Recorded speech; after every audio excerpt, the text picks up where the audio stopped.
Hey, Jim. Are we ready? I'm waiting for the mask to switch to the chambers, and then Well, nobody can see him. Yeah, I was gonna go, So but just go ahead. I'm waiting for Jamie. Good to go?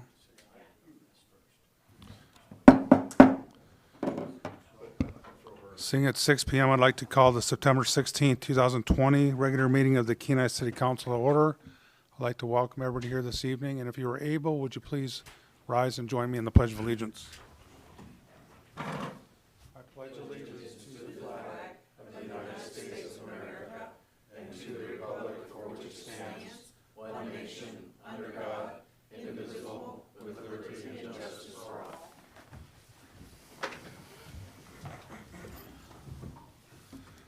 Clerk, please call the roll.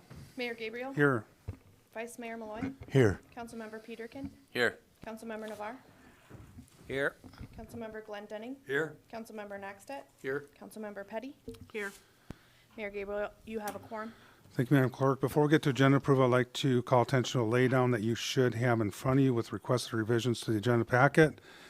Under action, add to item D4, resolution number 2020-78, stipulation regarding rejection of unexpired leases requested by legal. Action, add to item D5, resolution number 2020-79, resolution and memo requested by the city manager. Action, add to item F1, ordinance number 3155-2020, postponement memo requested by the city manager. Add to item G4, election workers revised memo requested by the city clerk. And our last action item, add to item G5, response to COVID-19, revised people counter project memo requested by the city manager. Pleasure, Councilor Vice Mayor Malloy. Thank you, Mayor Gabriel. Move to approve the agenda with the requested revisions to the agenda packet listed by the mayor and request unanimous consent. Second. Unanimous consent was requested. Is there any objection? Seeing none, the agenda is approved. And under that case, since we did approve the agenda, the clerk has provided a revised agenda for us to follow that incorporated the changes we just made. Next up, we have consent agenda. Councilmember Naxton. I move for approval of the consent agenda and request unanimous consent. Second. Is there anybody from the body that would like to amend the consent agenda at this time? See none. Madam Clerk, would you please read the consent agenda into the record, please? Thank you, Mayor Gabriel. Tonight on your consent agenda, you have approval of the regular meeting minutes of September 2nd, 2020. You have approval of bills to be ratified brought forth by administration. Approval of purchase orders over $15,000 brought forth by administration. Approval of the non-objection to the renewal of a marijuana license for Grateful Bud LLC brought forth by the city clerk. And approval of the election workers for the October 6, 2020 regular election, which was provided by the revised memo in the laydown, brought forth by the city clerk. And those are the items on your consent agenda tonight. Thank you, Madam Clerk. Is there anybody from the general public that would like to speak to any item that is on the consent agenda, which was just read in the record by the clerk? Seeing none, we'll bring it back to council. Unanimous consent was requested. Is there any objection? Seeing none, the consent agenda is approved, which brings us to item B, schedule public comments. I see we have Mr. Tim Dillon in the audience with the Kenai Peninsula Economic Development District here this evening to present to us on the census and AK Cares update. Mr. Dillon. Nope, I have to do it because we're doing on Zoom. Perfect. Well, thank you all for giving me the opportunity to chat with you all. We have been very, very busy, as you probably could imagine, since the beginning of March. In fact, I was discussing this with one of my board members here earlier today that Caitlin and I haven't seen a day off since March 4th. That includes the weekends and holidays. So we are hoping that in the next couple of weeks, as things change, we're going to be able to do some things and take a little bit more time. Plus, we've actually added some staff members, which is really important for us, and we'll get into that as we go along. So just a reminder, you know, folks, especially with all the things that we've been involved with here recently, you know, we are not part of the borough, we're not part of the state, and we're not part of the federal government. So we've been reminding people of that when they've come to us and asked for help with Alaska Cares, because as you can probably imagine, some of the businesses, they're kind of a little gun shy of what they want to share and what they don't want to share. So we always want to try and remind people that we are a separate corporation with an independent board of 14 members. Next slide, please. We have a variety of projects that we're working on right now. The 2020 census, which hopefully will wrap up either the end of September or the end of October. The numbers are starting to come together where we believe they should be. We have worked with folks from all over the Kenai Peninsula, and you know, Jim, your council member, has been part of the Complete Count Committee, and that really has worked out well for the entire borough. That we've had a committee of around 27 people from all over the Kenai Peninsula, and they've been very, very helpful getting things done. The second thing that I wanted to point towards is our workforce development resource site. We've been working on a workforce project for the last year, and instead of our report being an actual paper report that, you know, is based on thud factor, we've decided that our report is going to be a live website that will come live in January that will assist people on the Kenai Peninsula on making sure that if a job opens up on the Kenai Peninsula, we want to make sure that someone from the Kenai Peninsula is qualified and gets hired. So this website is going to have a variety of different things on it, from all the different jobs that are available to what kind of training is needed and where to get that training. We'll talk a little bit more about the Alaska Cares Grant in a bit and the SEDS. We've been working on a variety of community infrastructure projects assisting incorporated and unincorporated communities. We did receive a federal grant to be able to take all the information that we've learned from the fires, the earthquake, and now COVID to help write a federal economic resiliency plan so that we can take the things that we've learned and try and assist to make sure we do have economic resiliency here on the Kenai Peninsula. We've also been working on some eco-tourism projects, working with the Manufacturing Extension Program from the feds, and also we put together the Situation and Prospects Report, again, which is not a hard document anymore. It's part of the website with all the different updates and things. Our funding, I know everybody's always interested where we're getting our money from. These are all grants. You remember this is my 5th year now. When I first got there, our total budget was in the $300,000 range. We've kind of changed directions on how we're doing things. We don't have any handouts at all. Everything is based on a contract where there's deliverables. And our approved budget for this year is a little bit over $1.1 million. And these are all based on contracts that we have, whether it be the federal side, EDA, the state of Alaska, Denali Commission, things of that nature. So we're very pleased with where we are. The tough part with that is, well, the good part is, first of all, we have a new loan program. As most of you probably know, we've got that small loan program where you can loan up to $25,000 for somebody, for a business that has been turned down by at least 2 financial institutions. We're going to have a new loan program that you'll be able to go up to around $65,000. So that's something that's pretty cool too. So in order to be able to do these things, Caitlin and I have gone out and hired 2 additional people.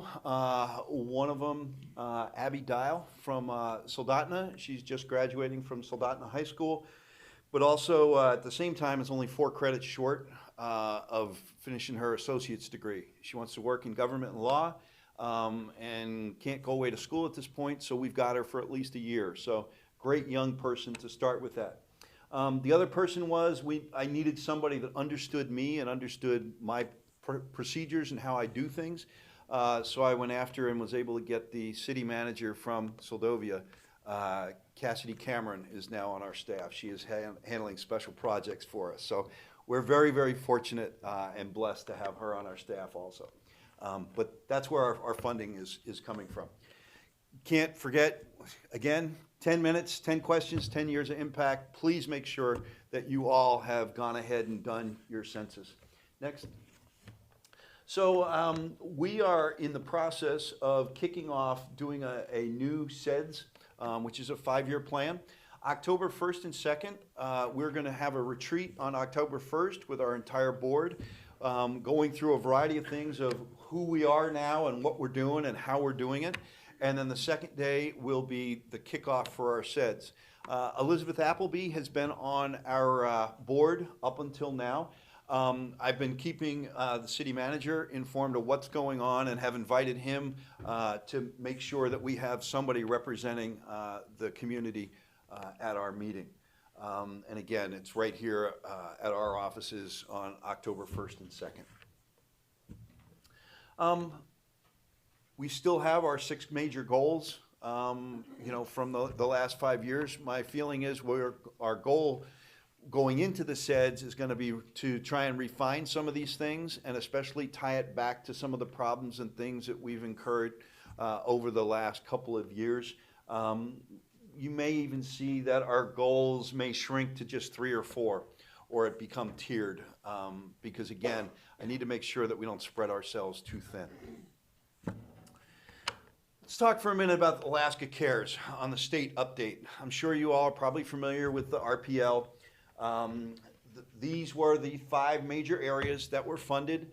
The direct municipal relief is the funding that you guys are familiar with the $568 million. Then the small business relief, the $290 million, is what my office has been handling the outreach on. The $10 million on the AHFC, the homeless piece, $50 million on the health side, and $331 on the related COVID-19 costs. Plus, most people don't realize there were 9 additional direct agency things that were funded. Some transportation things and other areas where it wasn't going to go out in a grant, was just directly shot right to the different agencies so that they could handle it. Let's talk about the what's happened on the peninsula. As of September 14th at 5 o'clock, there were all 6 of the incorporated communities plus 19 unincorporated communities that had received, their businesses had received some form of Alaska Cares out of that $290 million. Next. So the best part is, so first of all, the total dollar amount that's been dispensed by the state of Alaska under the Alaska Cares is $81 million. It's not $290 million like some of the media folks and people want to keep saying. It's $81 million is what actually has been dispensed and given out, approved, and given to businesses. Out of that, 305 applications from the Kenai Peninsula Borough have been approved to the tune of $11,242,624.29. So any way you look at it, out of the $81 million for the Kenai Peninsula Borough, for us to have gotten $11 million so far, that's a pretty good percentage. So we're very, very pleased with that. The average dollar amount that people are getting is a little bit over $36,000.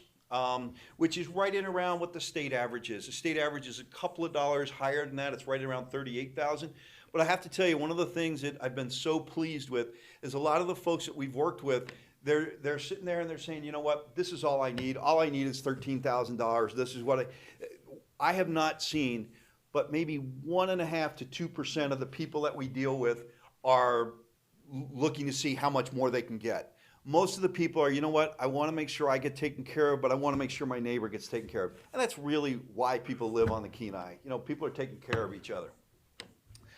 Currently, there's still 609 active applications for the Kenai Peninsula to the tune of a little bit over $36 million.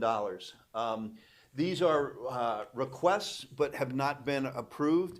I am working with the Commissioner's Office and with Ada on several times a day, trying to figure out where we are and making sure that people are able to get what they need. Next slide. So let's talk about the city of Kenai. As of the 14th, there have been 42 applications approved within the city of Kenai's zip code.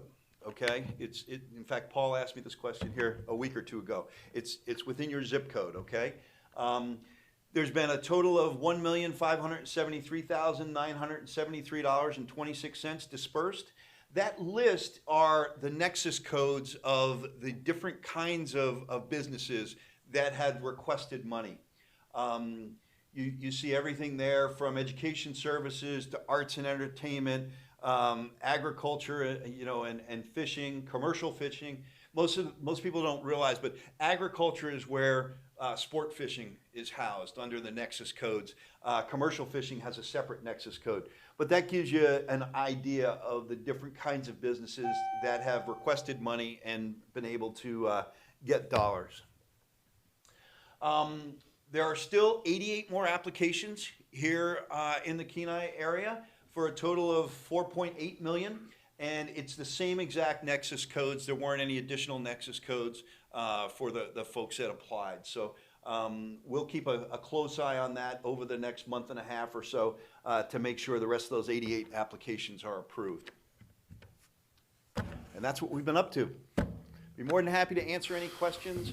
We have had literally hundreds of people that have come to see us, and I think we're making a difference, and I appreciate it. And I've got to tell you, I've told this to the other cities that I've visited with and with the assembly.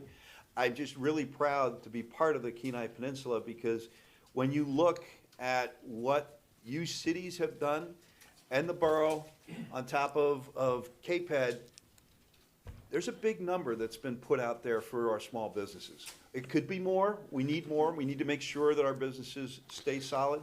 But you all have done a hell of a lot better job than a lot of the other places around the state of Alaska. And I'm really glad to be part of it. So be more than happy to answer any questions. Thanks, Tim. Councilmember Glendenning. Thank you, Tim. Yeah, I have a question about the commercial fishermen. Uh-huh.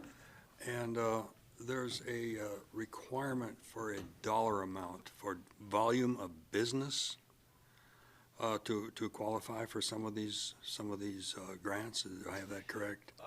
Alaska Cares, and it's not just for commercial fishing, it's for everybody.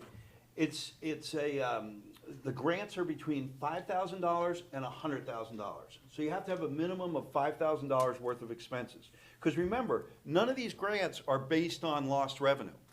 They're all based on expenditures. In fact, that was something when I was visiting with Senator Sullivan and the Deputy Secretary of Commerce here a couple of weeks ago when we were in Ketchikan. That was one of the things we talked to them about, that the next bit of money coming after the election has to be able to backfill, or else there's no way to help, like the borough with lost taxes and things. But the requirement is a $5,000. You've got to have at least $5,000 worth of expenses. I can tell you, there's not been one person in my office that we couldn't find at least $5,000 worth of expenses for. And I've done a lot of work with commercial fishermen. So, Does that include the city of Kenai's money what for fishermen? for fishermen? I haven't had anybody come to see me about the city of Kenai. Well, I take that back. I have had some people call me about the city of Kenai, and I've referred those over to Larry and to Paul. Okay. It just makes things a little bit cleaner, and making sure that they're getting the correct answers. So just to complete the circle for me, it's expenditures in this period, not dollars gleaned from fish tickets that qualify you as an entity. In other For words, the Alaska Cares, as a fisherman. correct. It doesn't matter what your business is. Again, it's not based on lost revenue. It's based on expenditures for anything dealing with Alaska Cares. Now, that's a little different with the borough, and I'm not 100% sure with some of the things that are going on here in the city, but Alaska Cares, that's the way it's set up. Thank you. You're welcome. Any other questions of Mr. Dillon? Vice Mayor Malloy. Thank you, Mayor Gabriel. I think you answered my question already with your closing comments, but it was that the numbers that you were putting up for City of Kenai, those are through funds running through your organization, not funds that the cities put out Correct. with our program. So Correct. that's great. So Yeah. that's a lot of extra money going into the community for our businesses. I think that's great. And that's why, can Yeah. you roll back a couple of slides for Yeah. me? Probably 5 or 6 of them. Keep going, keep going, keep going. So I wanted to Right make there, sure. whoops, right there. So that's why I wanted to make sure I had this slide up here so that you could see the direct municipal relief is what the city of Kenai and the Kenai Peninsula Borough and Soldotna and Homer and the incorporated community, that's that bucket of money. The bucket of money that I showed you the slides on Kenai are all tied into the second one, the small business relief, the 290 million. So a follow-up, earlier, part of our program was that people who had, businesses who had gotten money through CARES, or payroll protection or something, could still get money from us because of their expenditures related to COVID, but there was an issue with the state. Did they fix that? Yeah. So that businesses in the city that may have got money from us that still need help can still go to you through those other programs now, or is that not true? Or is that too complicated to answer? No, Yeah. it makes a lot of sense. Let's preface everything with Alaska Cares for small business closed at 5 o'clock last night, Okay. So that's closed for right now. But you're 100% correct. There were several mistakes. In fact, I had shared with your city manager, back in June when all this started, when I had analyzed things, there were 4 issues that I came up with that needed to be fixed. And we actually wrote the plan here in Kenai for the fixes for the governor. Little things that they didn't realize. In fact, it was really kind of amusing because as I went out and made presentations, I had legislators asking me, "Well, why are you doing that?" Or how come the fishermen don't count right now? How come they can't do it? And I asked one of the legislators, by chance, did you even read what you all voted on?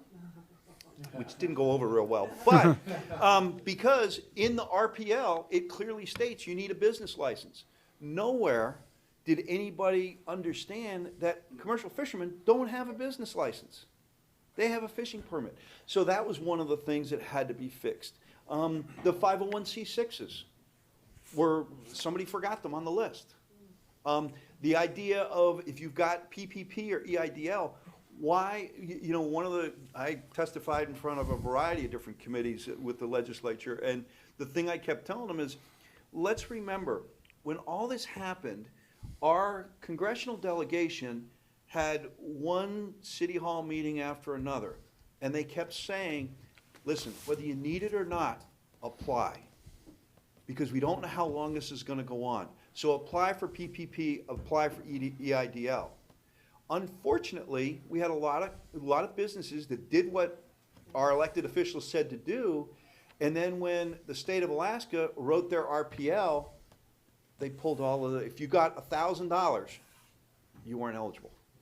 So that's all been fixed. It was all fixed. It took some time for us to get the governor's office and the Department of Commerce on board and ADA, we spent a lot of hours with legislators, and it's fixed now. Well, thank you very much, and I really appreciate your coming and speaking to all of us and updating us and all the hard and great work you're doing. Thank you very much, Mr. Dillon.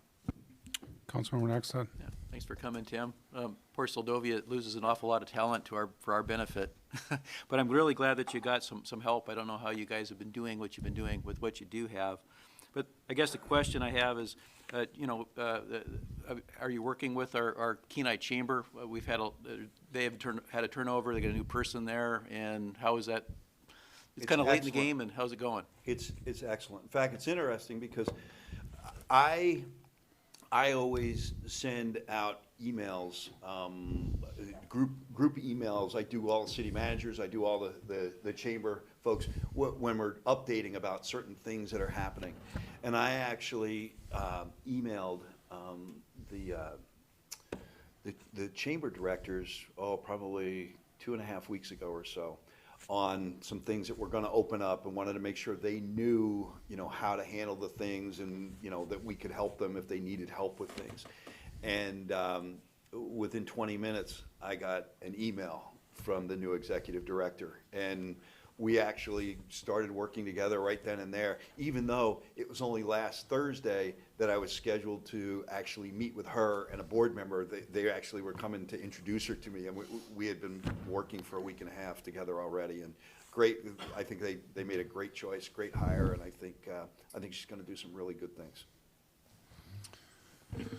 Any other questions of Mr. Dillon?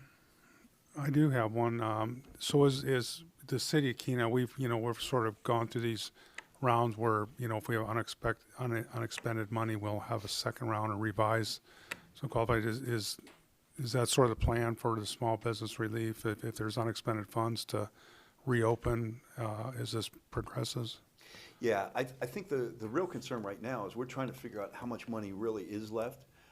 Because when the state came out here around 2 weeks ago and said there wasn't any more money, really there was more money, but what had happened was when applications were coming in, Credit Union One was told to keep track of what everybody's asking for.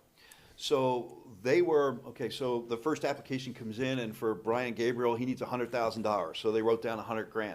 Then the next application came in, it was for Henry Nackstat for another $100,000. And they just were doing that. They weren't doing anything with the applications. They were just writing these down. But they never took into consideration the businesses that did not qualify or that got less than what they asked for. You have to remember the average ask is right in around $80-some thousand, and the average check going out is $37,000. So there's another $50,000 difference there.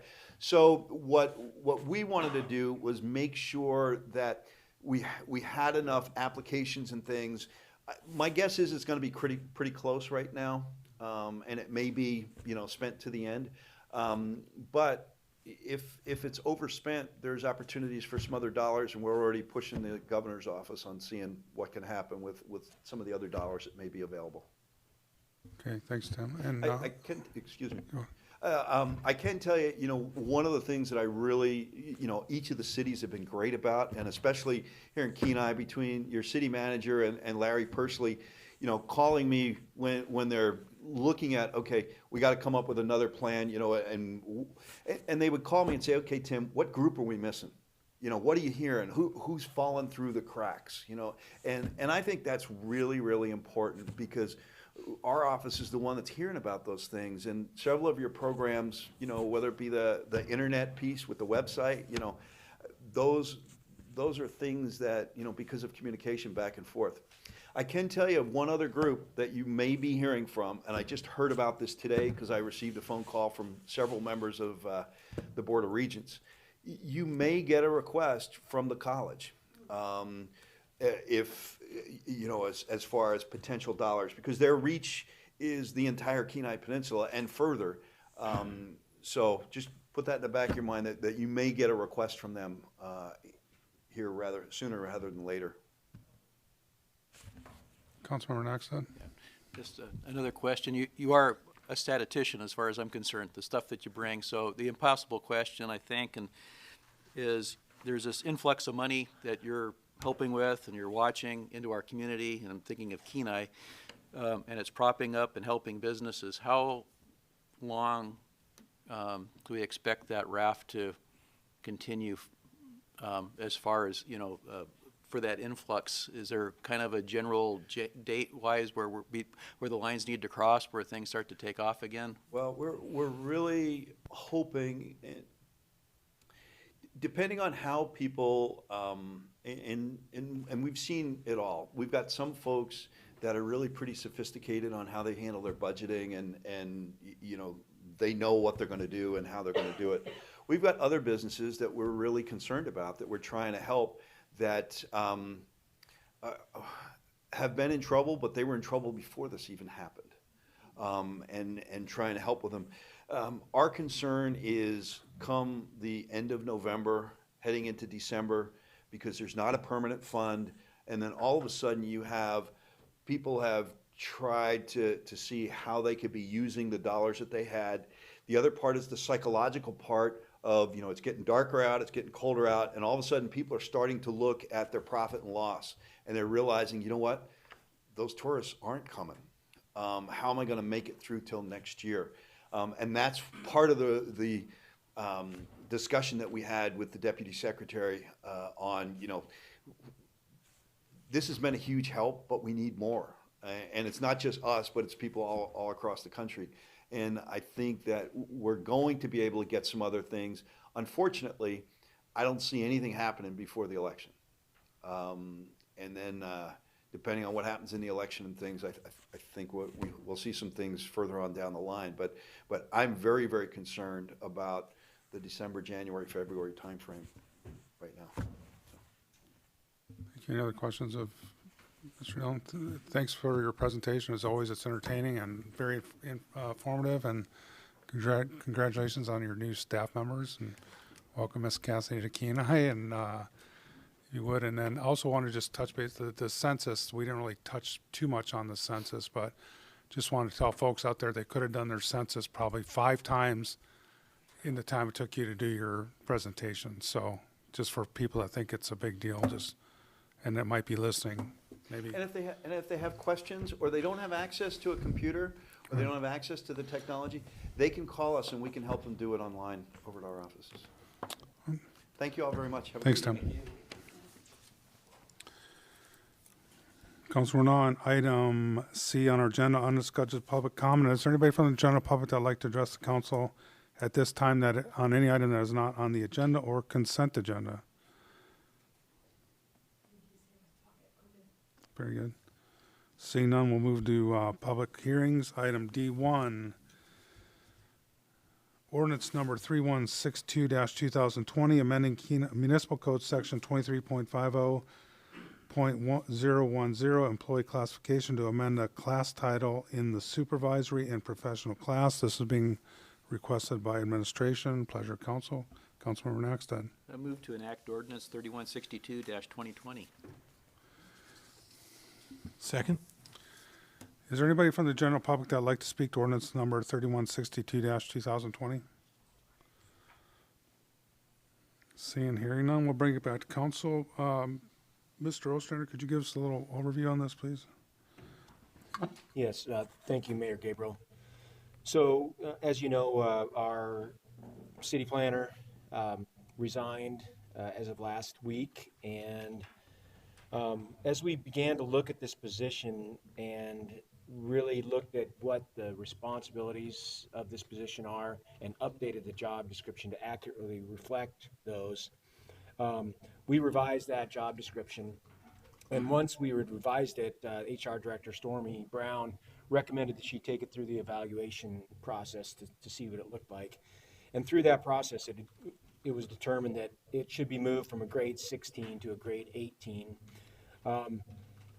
And additionally, with the modified job responsibility, and this is something that really has been a discussion for years, even before I was here, whether or not it made some sense for the city planner to actually be a director position. They act like a director position. Generally, they come to all the department head meetings. So whether or not they should be a department head. So it was determined that not only should it be moved from a 16 to an 18, but it should be a department head. And as council knows, department heads that are hired as of 2018, I believe, are all in the department head class. So this would be a change from what was a classified position as a city planner at a grade 16 to a department head in the department head class at a grade 18. And really, I think unanimously amongst the team in administration, we felt that this was an appropriate move and one that will hopefully allow us to recruit for the person that we need to really accomplish the duties that are outlined in the job description effectively. Thank you, Mr. Ostrander. Any discussion, comments, deliberation from council? Councilmember Glendinning. Yeah, just a quick question. The duties of the planner, sometimes there's it's been before us, the bowling alley, the facade fell down. Those type of items and concerns, are those still going to be under the purview of the planning director, or has that task been given to someone else? Presuming your code enforcement. Exactly. Very good. Mr. Ostrander. Thank you, Mayor Gabriel. Councilmember Glendenning. Code enforcement would still be handled by the planning director. You know, in the case of the facade at the bowling alley, we actually involved the building inspector on that one as well. Still have not seen resolution on that, but, you know, the building inspector and the planning director on something like that would work together. But code enforcement specifically is still within the planning department and would be within the purview of the planning director. Okay, thank you. Any other discussion? Councilmember Naxton? Oh, I'll go first. Yeah, I just, kind of a comment and a question is, you know, I had heard the last time we advertised for a planner that perhaps we weren't competitive dollar-wise, and not sure exactly where that should be, but that was just something I heard from people that were applying, frankly. And the question I guess I have for the city manager is, this class changed from a 16 to an 18. I guess I don't know what the dollar differences are, but maybe that's important also, but how does that compare with, and it may also be duties of, let's say, a planner in Soldotna or the borough, just locally, maybe Homer. I don't know if you've got those numbers, but is it, are we bumping it up, but maybe they have more responsibility, or is it competitive with the competition, basically? Mr. Ostrander? Thank you, Mayor Gabriel. Councilmember Naxted. We feel that this is quite comparable to the other positions in our area. The one thing that's difficult when you look at this position that we've created here, which is the planning director, and try to compare that to the borough or even to the city of Soldotna, there's not a directly comparable position in either one of those organizations. Many of the planners at the borough are primarily permittees. They issue permits. They don't really conduct any planning duties specifically. The city of Soldotna doesn't have a planning director anymore. That position has changed, and there's duties beyond what the planning director would normally do there. So it was hard to find an exact comparable, but we do feel that this salary and the job description, certainly the job description reflects what we need this position to do within the city, and the salary is commensurate with the duties in that job description. You know, the evaluation tool that Stormy uses to evaluate all these positions, we use for every single position in the city, and it looks at each number about 5 or 6 categories and ranks that position per that category, depending on their responsibility level, how autonomous they operate. There's a lot of different things that they look at. And it is somewhat subjective, but it tries to take what is normally a very subjective process, which is figuring out how much a person is worth, and make it as objective as possible. So we ran this through that evaluation tool, and the 18 we feel is very comparable to, as close as we can to those similar types of positions. I will tell you that the range 18 for a department head service employee is a minimum of $79,000 up to a maximum of $104,000 per year. Vice Mayor Malloy? Thank you, Mayor Gabriel. Yeah, I support the ordinance. I think it makes a lot of sense. And we were assuming that it was going to help you with recruitment too, to get a qualified person in here to be the planning director. And if you've already started recruiting, how are you getting applications? Because, you know, the concern about you and the city attorney having to do this too. Mr. Ostrander? Through the mayor, Vice Mayor Malloy, we have been recruiting, and that recruitment closes on Friday, and it is lagging well behind what we had hoped would be. Now, what I'm hopeful is that in a professional type position like this, many of your applications you're going to receive in the last couple of days of the recruitment. People refine their applications and their resumes and their cover letters, and they have their peers review it and others review it. So they take as much time as possible to refine it so it's as perfect as possible before they submit it. That's what I'm hoping. And then the other thing that I'm also hoping is that we may not have a large number of applications, but the ones we get are going to be very high quality. So still somewhat out there, but right now it is lagging well behind what we had hoped. Thank you. Any other, Councilmember Navarre? Thank you. I'll be supporting this ordinance, and as you stated in your memo too, I think not having hopefully a turnover by hiring the right person and giving them the title and the job responsibilities that will make it in some sense, more of a challenging job and a more of a partner in helping the city grow and be better. And at the same time, save us, because every time you get a new employee, there's a cost and a rollover and those things. So I fully support this for the city of Kenai. Thank you. Any further discussion? I guess the first line of the memo kind of nails it for me, where it says, upon receiving the notice of resignation, it's our fourth planner in 6 years, so clearly maybe that needs to be addressed. But I only have one other question. Are we going to continue trasher size? Is that going to be one of the job duties of the new planner? I didn't specifically include that in the job description, but will strongly encourage that they look to continue trash. Very good. Any other additional comments? Seeing none, clerk, please call the roll. Mayor Gabriel? Yes. Vice Mayor Malloy? Yes. Councilmember Peterkin? Yes. Councilmember Navar? Yes. Councilmember Glendenning? Yes. Councilmember Naxtet? Yes. Councilmember Petty? Yes. Motion passes. Thank you, Madam Clerk. Council on item D2, resolution number 2020-76, renaming Dobbin-Speck Circle to Dobbin-Speck Road on the plat of Barron Park 2020 replat, requested by administration. Pleasure, council. Councilmember Nexton. I move to adopt Resolution 2020-76, request unanimous consent. Second? Is there anybody from the general public that would like to speak to resolution number 2020-76? Seeing and hearing none, we'll bring it back to council. Unanimous consent was requested. Councilmember Nexton. Just want to say now that Planning and Zoning did review this. It's one of their 2 items that they had, and they unanimously approved it, or recommended it. Thank you. Any other discussion? Unanimous consent was requested. Any objection? Seeing none, resolution number 2020-76 is adopted. Item D3, resolution number 2020-77, approving the execution of a lease of airport reserve lands using the standard lease form between the City of Kenai and Kenai Aviation Operations LLC for Lot 9A, Block 5, General Aviation Apron Subdivision Number 5, brought forward by administration. Councilmember Naxton. Move to adopt Resolution 2020-77. Second? Is there anybody from the general public that would like to speak to resolution number 2020-77? Seeing or hearing none, we'll bring it back to council. Comments, council. Councilmember Nexton. This would be the second item of 2 that Planning and Zoning discussed, and they recommended it unanimously. My personal thought is I'm really glad to see that this lot, it was going to be developed before. It was cleared and gravel work done.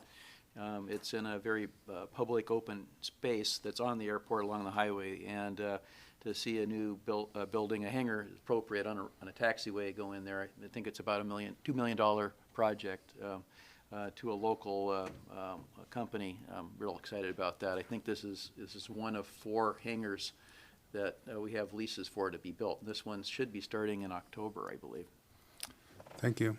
Any other comments from council? Councilmember Glendenning. Yeah, I too will be supporting this. I'm just really pleased to see all the commercial activity that's evolving now at our airport, and that speaks well for the preparation that we've made and the idea that the city of Kenai is open for business, but the airport especially. And we went out of our way to classify this area specifically for aviation for planning and zoning purposes. And I think we're off to an excellent start. The airport light and industrial zone specifically reserves this type of commercial activity for this airport area. And again, thank you, administration, and to the council actually for having the foresight to develop and pursue this program. Thank you. Any further comments, deliberation? Request unanimous consent. Okay. Yeah, I do have a comment that I did have a conversation with Mr. Caldwell several months ago, and I'm glad to see he was really excited about his, plan for what he wanted to do at the airport, and I got excited listening to him. And it was nice to see him moving forward with this, and looks like he'll have a nice building and place of operation. So with that, unanimous consent was requested. Is there any objection? Seeing none, resolution number 2020-77 is adopted. Next up, resolution, under public hearings, item D4, resolution number 2020-78, approving an airline operating agreement and a terminal area lease with Float Shuttle / Corvus Airlines Incorporated, doing business as Raven, Alaska, and ratifying a stipulation regarding rejection of unexpired lease of non-residential real property with Raven Group. And this is brought forward by administration. Pleasure, council. Councilmember Knoxton. Move to adopt Resolution 2020-78. Second. Is there anybody from the general public that'd like to speak to resolution number 2020-78? Seeing or hearing none, I'd like to, would you like to weigh in here, Mr. Bloom, or wait for the next resolution? No, this resolution, yep. Okay, very good. We're on resolution 2020-78, right? Yes. Yeah, okay. Thank you, Mayor Gabriel. So this resolution does two things. One is it approves a stipulation with what I'll refer to as Old Raven to terminate their lease in the airport. And I'm not asking you this resolution is not requesting approval of a specific stipulation, but just a stipulation that will end those leases. We're still negotiating. I think Raven's bankruptcy attorneys are having a difficult time getting information out of Raven's accounting office. So we're still working on some numbers, but basically what that will provide for is we will end the lease with Raven effective September 8th, and they will make payments to us as an administrative claim through the bankruptcy. Their bankruptcy attorney says there should be sufficient funds available to make full payment for the months of July, August, and September through September 8th. And then after that, this resolution is also asking council to approve an airline operating agreement with Float Shuttle or Raven, Alaska. And they would begin paying rent as of September 8th and would have an agreement going forward as of that date. They basically would be paying the same rates as Grant, aside from differences based on occupation of square footage. Thank you, Mr. Bloom. Councilmember Peterkin. Yeah, I'm just curious on the float shuttle thing, if you could explain that to me. Sure. Mr. Bloom. Thank you, Mayor Gabriel, Councilmember Peterkin. So Raven had an auction through the bankruptcy court. At first it was a public auction. They didn't receive satisfactory bids according to Raven, so they rejected all the bids, and then after the public auction they cut a deal, or they accepted an offer from Float Shuttle. Float Shuttle is a company based in California that originally was created to provide a subscription charter service. Anyway, they bought Raven's assets and are going to begin operating here in Alaska as Raven Alaska. And they're providing flights Anchorage, Kenai, and Homer, as well as other flights throughout Alaska. But nothing to do with like land and float planes or nothing like that, just, Nothing to do with land and float planes, yeah. Thank you. Any further discussion, deliberation, comments?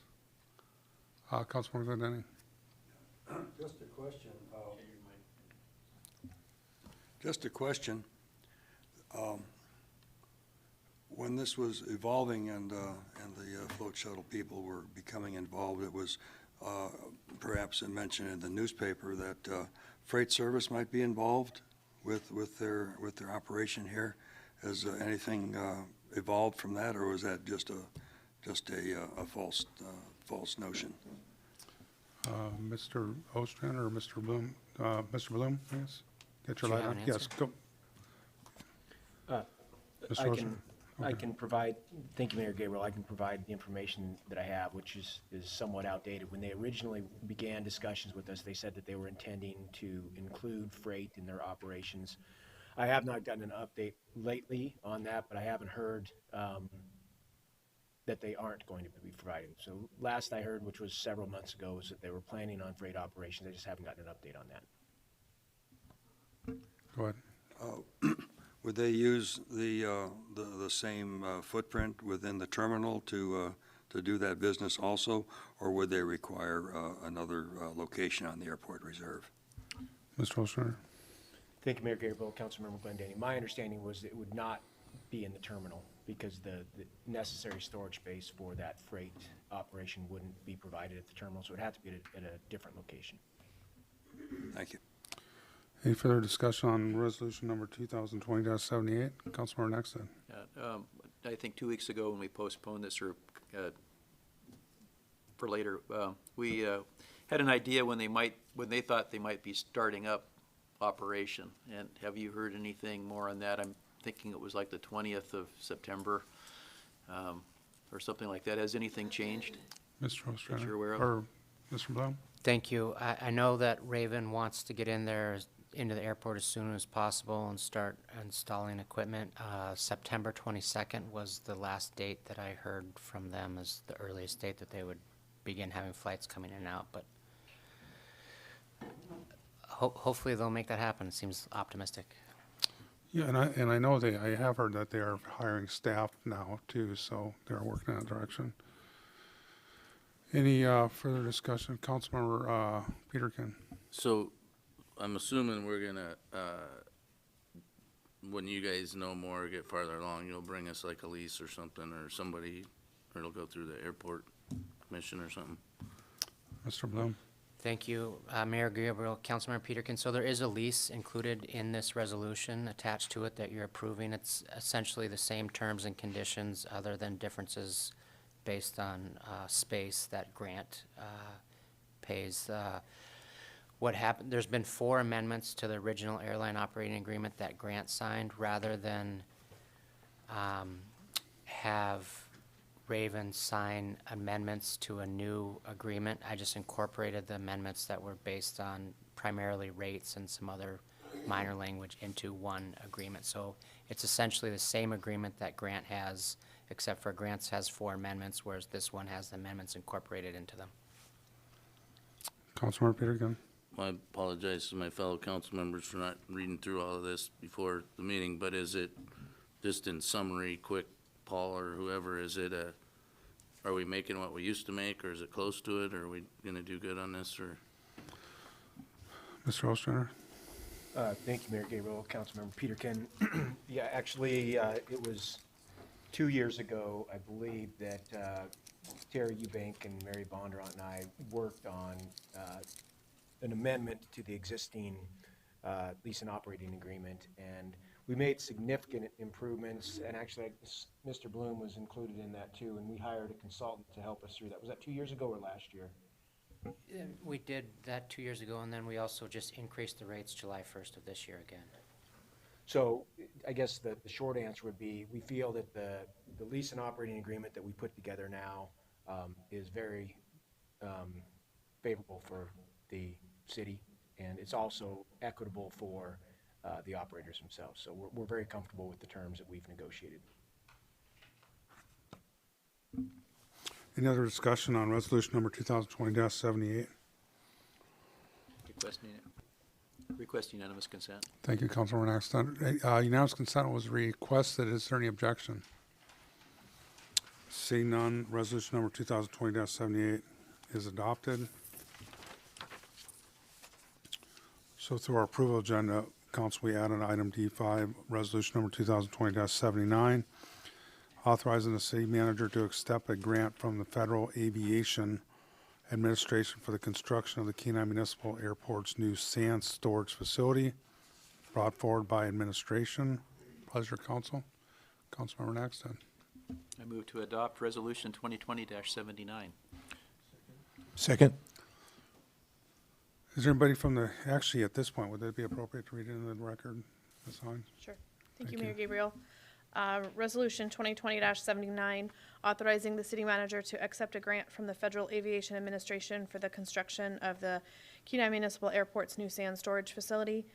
Whereas this resolution is in coordination with Ordinance 3155-2020, which is being recommended to be postponed until the October 7th, 2020 council meeting to allow the Federal Aviation Administration additional time to finalize their pending grant offer for the new sand storage facility.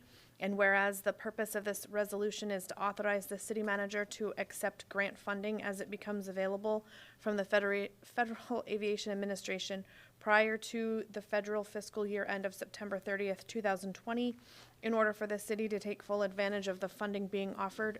And whereas formal bids for the project were received on August 31st, 2020, with Orion Construction being the lowest responsive and responsible bidder with a total combined bid of $2,289,000. And whereas the city manager signed a grant application to the Federal Aviation Administration on September 2nd, 2020, for a total requested project cost of $2,835,263, which covers the costs of construction, design, administration, and permits.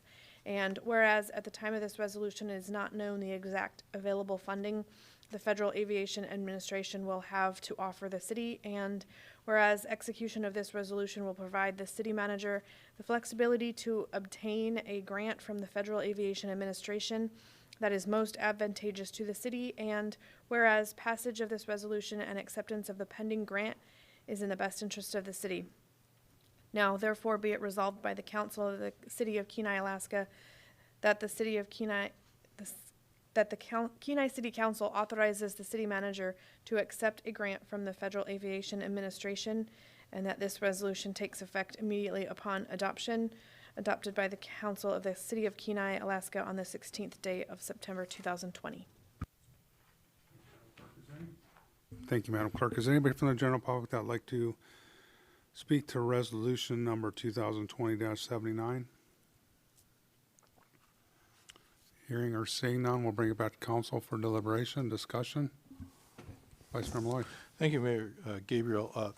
Yeah, I see this as something necessary, and it's similar to what we've had to do in previous meetings, although we weren't able to notice this and publish it for the public. So I appreciate the city clerk reading the text so that people could hear what we're doing.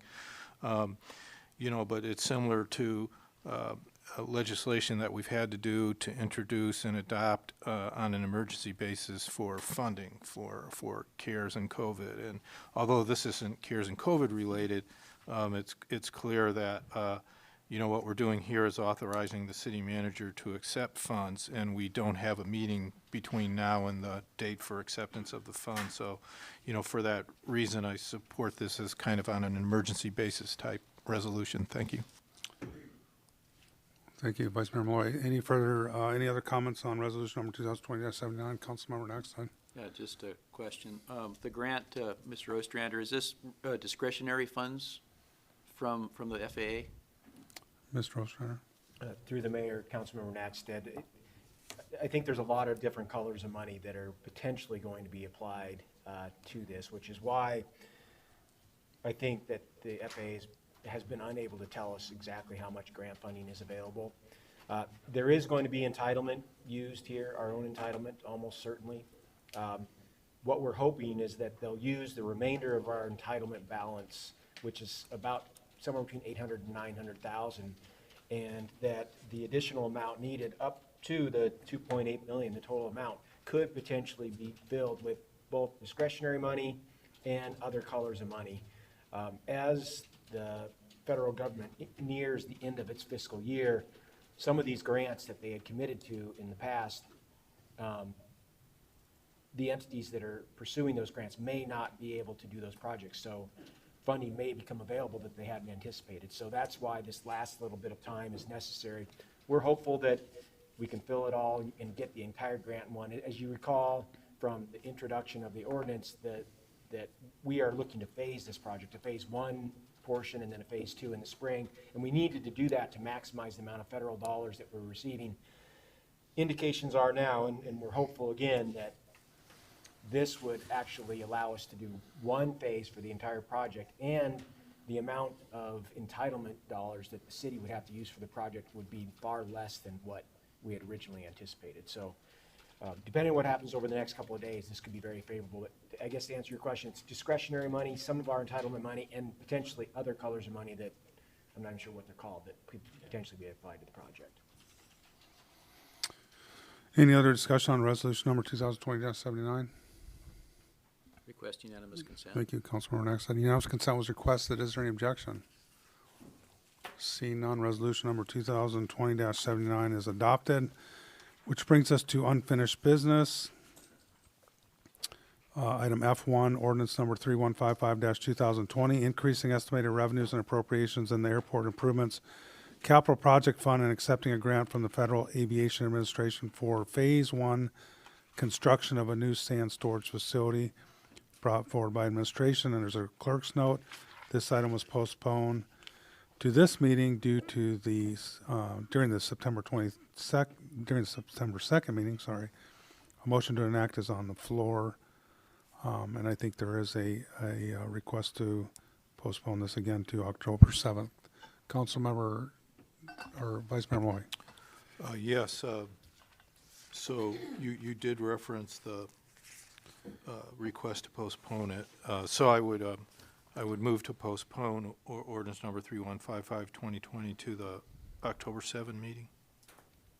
Second request unanimous consent. Thank you. Unanimous consent was requested to the motion for postponement. Is there any objection to unanimous consent? Seeing none, we will have this before us on our October 7th meeting, which brings us down to item G5, discussion response to COVID-19. And this is, at this point, I'll turn it over to Mr. Ostrander. Thank you, Mayor Gabriel. So, quick update on the case rates for the Central Kenai Peninsula. You may recall that at the last meeting, our case rates locally were at 6.35. That was our 14-day rate as of the last meeting. The 14-day case rate now is 2.5, so it's gone down significantly. The 7-day case rate is even lower at only 0.77. So the last 7 days in the Central Kenai Peninsula has been really good. It's a notable improvement over what we've seen before. Hospitalizations over the course since the last meeting, there's been one hospitalization at CPH, and that's it. The only other thing I had in the COVID-19 report was in your laydown, and it was a memo that was prepared by Dan Castmore, and he's here tonight to answer additional questions if folks have them.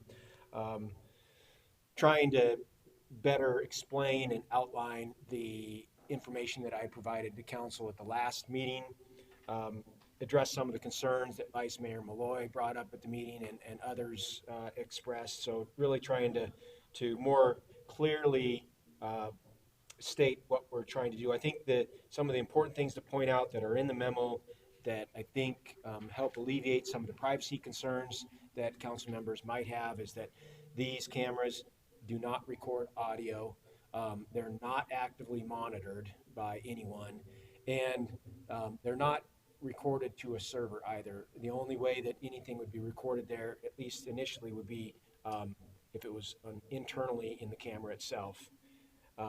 And the other thing is, at the completion of this project, the only thing that these cameras would be for is counting people.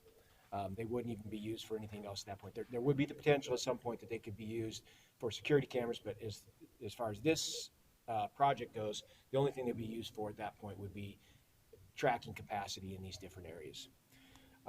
I did want to ask the council to make a motion after this discussion, because I don't want to go forward with this unless council is supportive of this project. It is about $135,000 is our estimate, so it's a significant amount of money.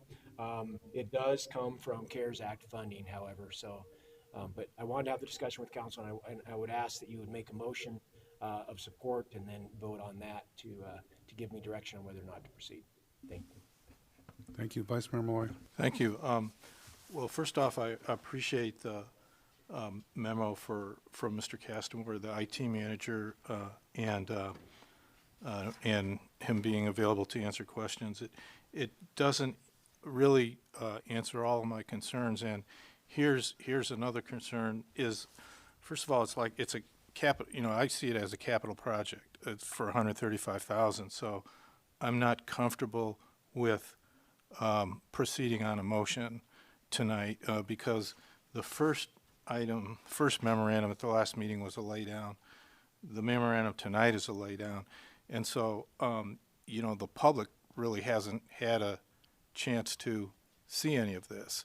Now, right now, because of COVID or whatever, we're not having that much participation, but still, I'm not comfortable as a council member, if a motion's made, I guess I'm saying I would oppose it because I feel that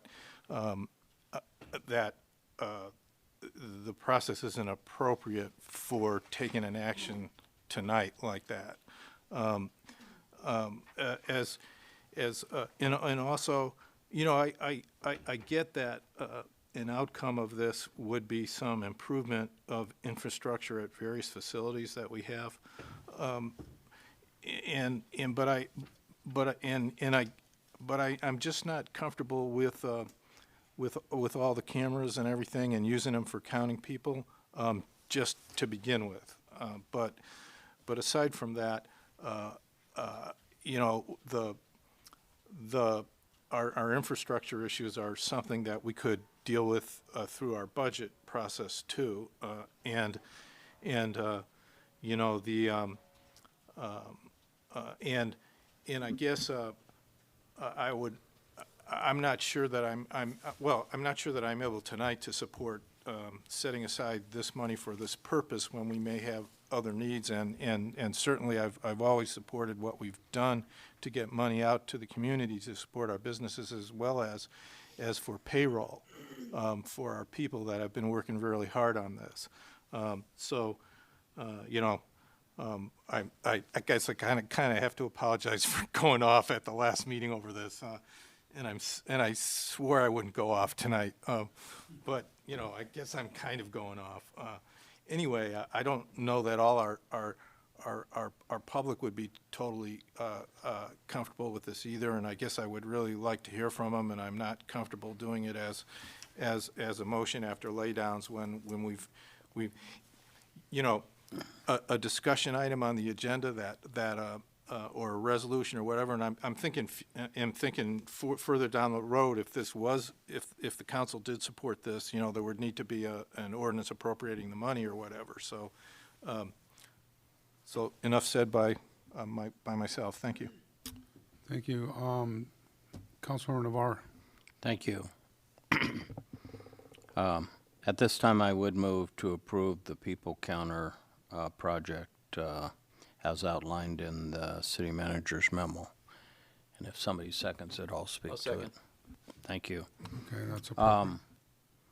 I had some concerns at the last meeting when it was raised, and I appreciate the city manager bringing up the detail and the IT manager outlining a little clearer as to what the project is. I too would have some of the same concerns if this was regular city dollars, but it is CARES funding, and there's also deadlines on questionable of how it meets the, by December, and whether it has to be installed or at least funds expenditured or whatever. And the longer you go, the less time you have if you delay it another meeting and then react and then order and then deliver. I think it's been outlined enough, and I think I'm ready tonight to support this project. Thank you. Councilmember Peterkin.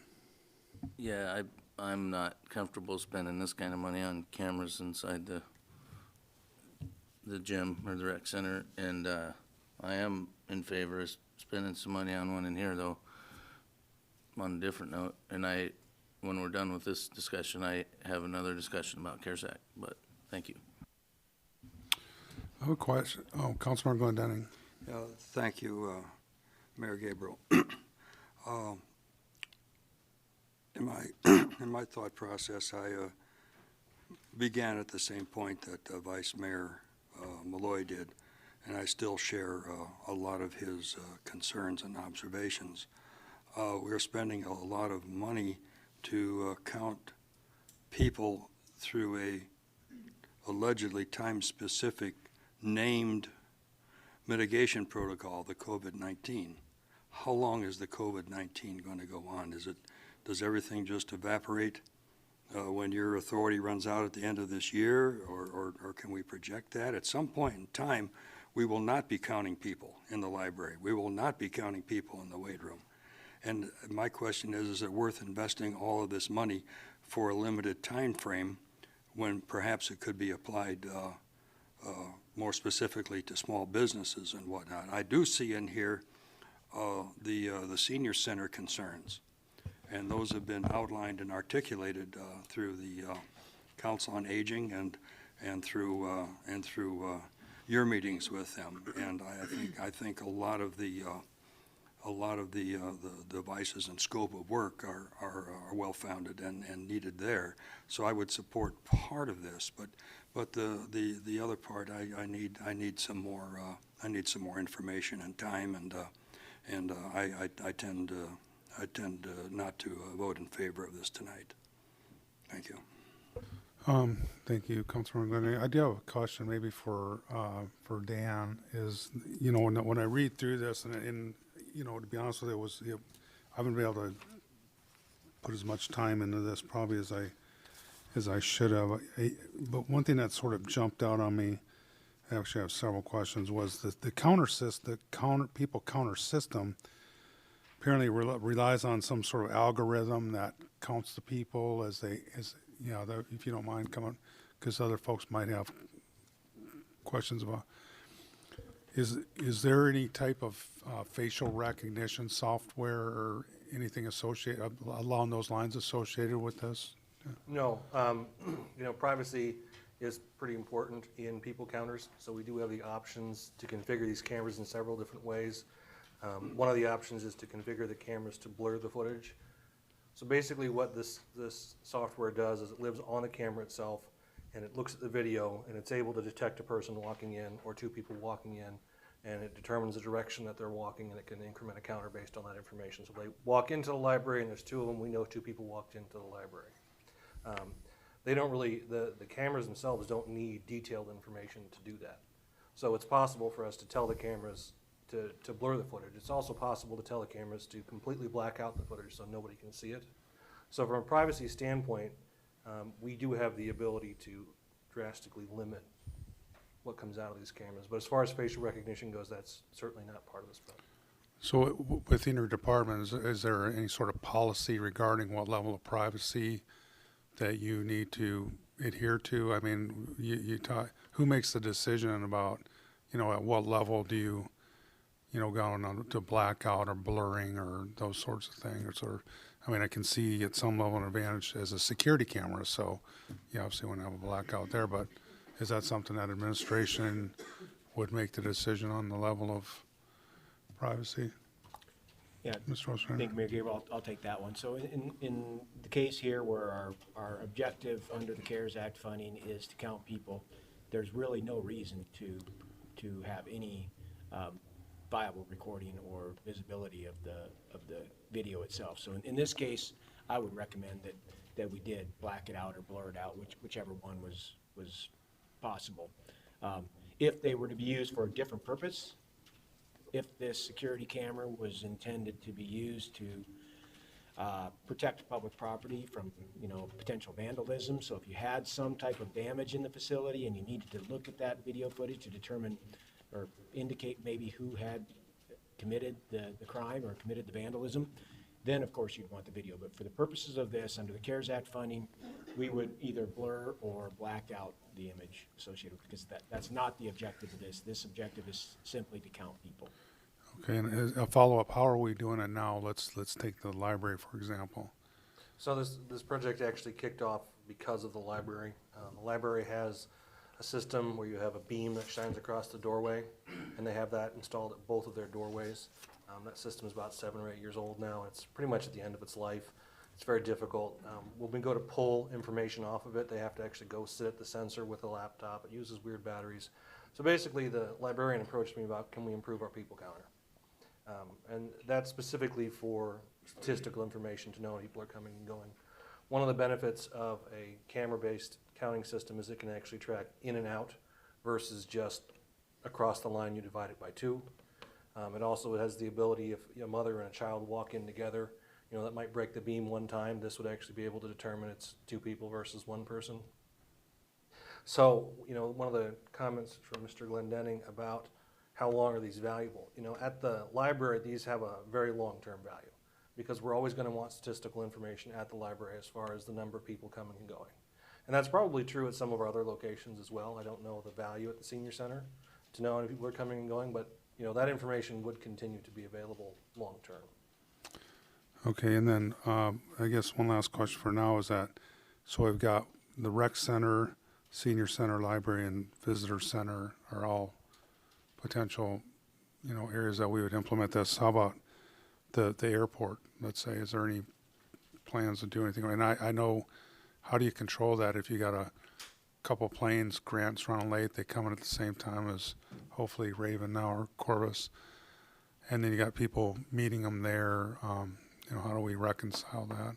So one of the processes I went through when we started this was to identify any building that the city has with members of the public and any numbers that go into it. So for instance, we talked about the animal shelter.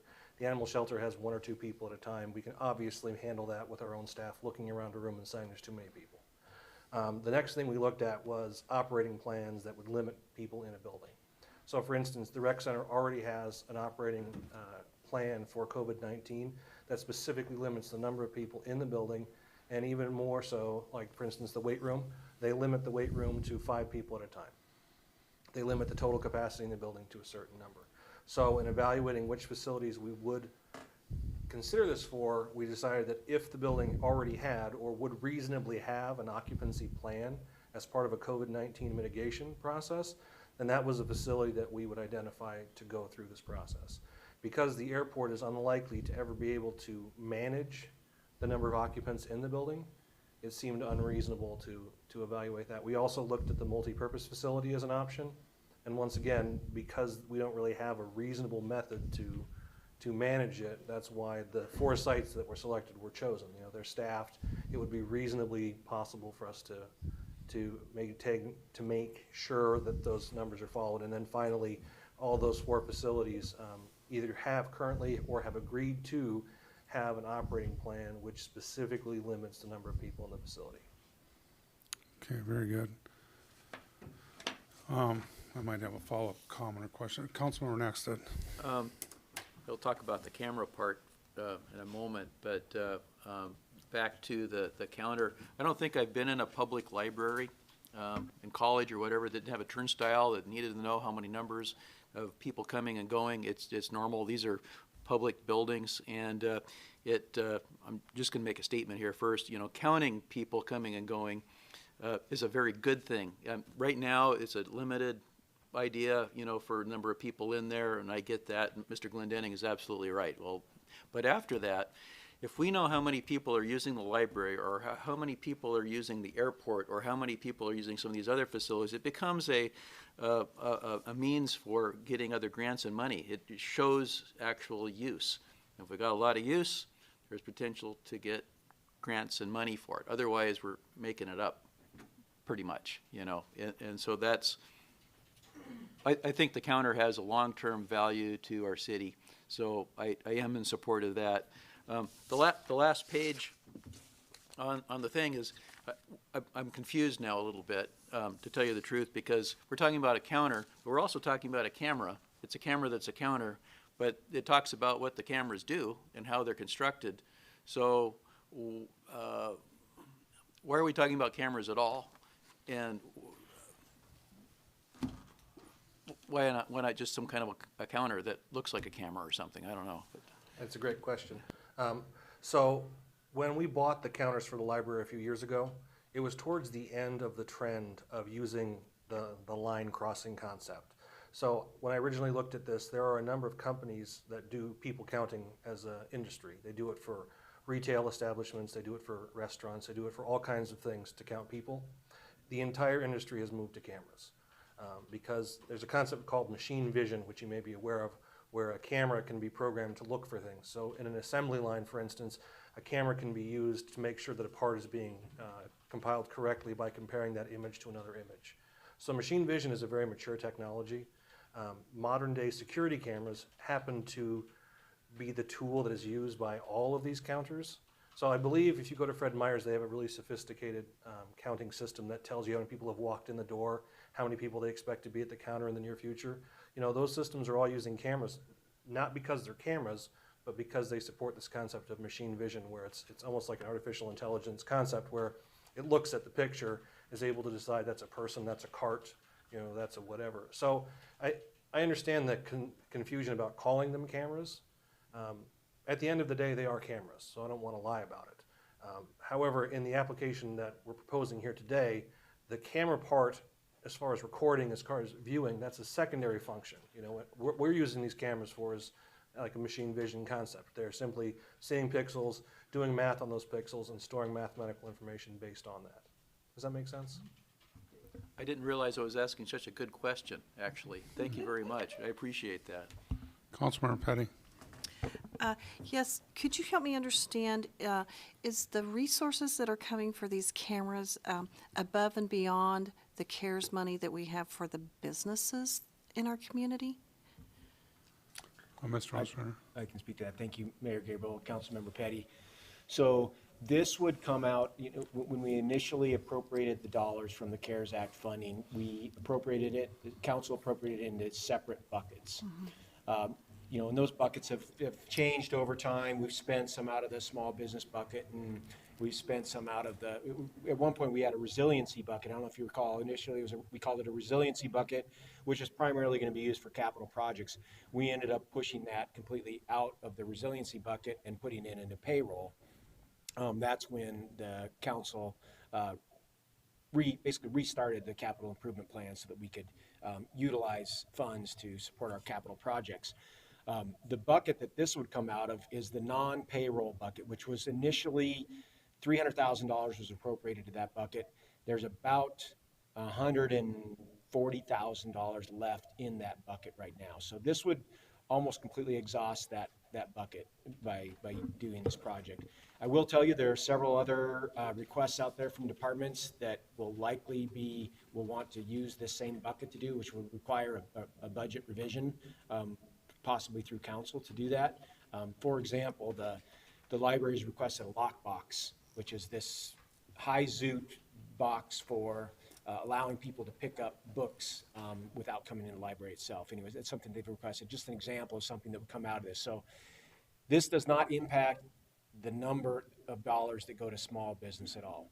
Right now, and I believe it's 2.7 million in there, Terry, is that correct, in that bucket? With the second grant program that we're giving to small businesses, we're anticipating that we will expend about $1 million of that 2.7 million. So unless our projections are way off, I would anticipate that through this second grant program, we're still going to have a significant amount of CARES Act dollars left for small businesses for some other program looking forward. So this project is CARES Act dollars from the same 7.7 million plus 2.6 million we got from the borough. However, it's not from the same department or bucket that the small business money is. Also, a follow-up question. The versatility of these cameras that we're utilizing right now for the COVID opportunity is their sole purpose is for counting. However, once our COVID crisis is alleviated, then these actually could be utilized for security opportunities to protect public property in other arenas, like perhaps down at the animal shelter, opportunity to witness and make sure that there's not anything inappropriate going on down there because it's kind of an isolated place. Is that the opportunity that we have? And perhaps down by the beaches also for security purposes, for safety issues? Would we be able to use those cameras in other opportunities once the counting is no longer necessary? Through the Mr. O'Shea. mayor, Councilmember Petty, and I'll answer that, and Dan might be able to add on to the information that I provide, but they certainly can be. And you know, it's certainly the trend that you're seeing, that when you have any type of public facility, that it's on the local entity that owns that facility to make sure that you have security cameras so that you can protect it, so that you can have some sort of evidence if it's damaged in some way. You can follow it up. Your police department can look at the footage and say, okay, we see what happened there. So these could be used in some different capacity in the future. They could also remain in their locations that's proposed through this project to provide that type of protection in these facilities as well. But it certainly could be long-term use for the protection of our public facilities. And I don't know if Dan has anything to add to that. Councilmember Naxton. I think I'd like to make an amendment to the motion, and I'd like to amend that the cameras will be only used for counting until such time that the council approves the cameras to be used for any other purpose. Is there a second? I'll second. Thank you, Councilmember. Question Naxton. unanimous consent. Let's have a discussion. I see Councilmember Naxton has his light on. Yeah, and the reason for that is, you know, as we talk through this, I think that is the intent, that these are just going to be counters for now and into the future. And I think that it should put us at ease that these cameras are counters, and that's what it is, and that's what the intent is, and this solidifies that. But like Councilwoman Petty said, well, these could be used for security measures in the future and all of that, and I think that's really what's going to happen with them. But until they get turned on for that, I think that it has to come back to council that's what the use is. And I think that's some of the concerns that I'm hearing from council here is, you know, just having a camera that's being a camera, and in the future someday after the COVID is over, this should alleviate that concern. Councilmember Glendenning. Yes, one of the prime concerns that I heard in our discussion last meeting was having these camera counters in pixelated devices in exercise areas in the rec center. And I without having more public input, I think I would object to that at any means. Or 5 people can be in the exercise room. Certainly staff can count to 5. It's no different than the animal shelter or the ice skating rink. So I think we would want to really look at the rec center and see how this is being applied. Just reading through the literature here, there's perhaps a perceived need and a real need for upgrading some of the wiring and some of the architecture required for Wi-Fi and these type of things in the buildings. But to get to Henry's point, there's a certain reluctance to have cameras in the exercise areas and perhaps some of the other areas that are being alluded to here. So I would until this concern is addressed, I still will not be supporting. The amendment that maybe I missed. The amendment is to narrow the scope for just counting right now. So presumably that would be blackout. And I addressed that. Yeah. Having the camera available in the exercise area for 5 people, we certainly can count to 5. I would not support in putting a camera there at all. Because if you wanted to divide the question, I guess, by facility, we could go that route. But Councilmember Peterkin. I might have a solution for this, though I'm still not really in support of it, but my big concern is absolutely, is absolutely what Jim and Councilmember Malloy are talking about, we don't need it in the exercise room, we don't need it throughout the rec center. I'm okay with having counters at doors at places, like entryways or something. If they come and they go, maybe limit it to entryways, I don't know. I've gone to the rec center most of my life. I mean, there's a sign-up sheet to go in the gym. There's a sign-up sheet to go to the racquetball. You sign up, you reserve the gym to have your school team use the gym. We know how many people are coming. You come in and out. There's a attendant there. So, I guess I've been to the library a lot. I don't, I saw the counters there, but I just think at the library, at the rec center, at most of these places, if you just contain these things to the entryway for counting, I still think it's a very expensive way to count, but, maybe that's where this is headed. I mean, I don't know, but, maybe just limiting it to counting at entryways would resolve some of this. I like what Henry did, making it only counting, certainly, and then at some point, if we deploy them somewhere else, maybe we can filming people is huge liability for everybody, so, I like that resolution, or amendment, excuse me, but. Yeah, and how this may shake out is you may not,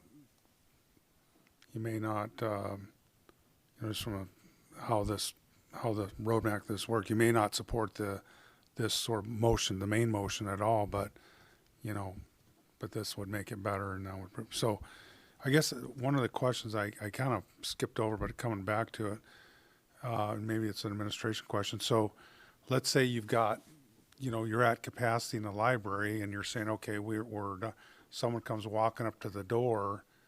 What happens? Do we have someone stand there saying they have to wait till someone leaves, or how does that work? Mayor Gabriel, if we reached capacity at a public facility that exceeded the capacity levels that we set with our COVID mitigation plan, we would not allow them in until someone else exited the building. So at that point, which we haven't reached that at the library yet, but if we did, we would engage with the public, with one of our employees, to tell them that, hey, right now we're at capacity. As soon as someone leaves, we'll allow you to come in. Okay, because I know there's several entrances to that, and this software would reconcile the entrances there. Councilmember Naxton. Yeah, just a quick question, excuse me. Entryways to buildings, so we have an exercise room. Is the camera actually in the exercise room where the people are exercising, or is it counting a door way? Is it just following what Mr. Peterkin was suggesting, that, we've got a main door, you're walking into the rec center, okay, there's 50 people in there, and as they disperse, there's so many, and it's counting the door. It's not counting how many people are actively on an exercise bike or something. It's the door, right? Or not? Mr. Ostrander. Yeah, through the mayor, Councilmember Naxted, it's at the doorway as they enter or leave that room is what it is measuring. So we're not measuring watching people in the room, we're watching the door. No, and I'd like Dan to talk about it. I think they can be, and you can speak to it, Dan, is how you can point these things where it's strictly looking down, where it's not actually looking in the room. But Dan, you can speak to that better than I can. Yeah, so this software, being software, is not perfect. And so the way that it works best is if it's placed directly above a doorway and points directly down at the ground and only picks up the area 2 or 3 feet on either side of the actual threshold of the doorway. So they're not designed to look around the room. In fact, if they look around the room, they don't work very well. So yeah, the goal is these cameras will focus only on that small footprint right next to a doorway. Not sure if that satisfies concerns, or if we need to make another amendment. Thank you. So I'm kind of like Councilmember Peterkin. I think there's some good arguments for part of this, but and I like the amendment that Councilmember Naxted is proposing, although I'm going to vote against it simply because again, I think that this is coming through laydowns, and it hasn't been noticed and published. that we're taking an action to spend $135,000 for this purpose. So, I'm letting you know that I'm going to consistently vote no. That's my comment for your amendment. Thanks.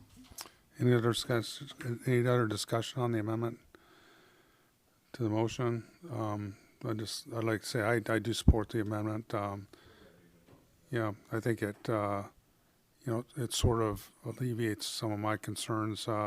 If we're saying that, hey, we're sort of upgrading our counters, this is the best way to go. They have a camera built in because that's sort of the design. That's what's the industry standard right now. I sort of get that, but it would alleviate my fears that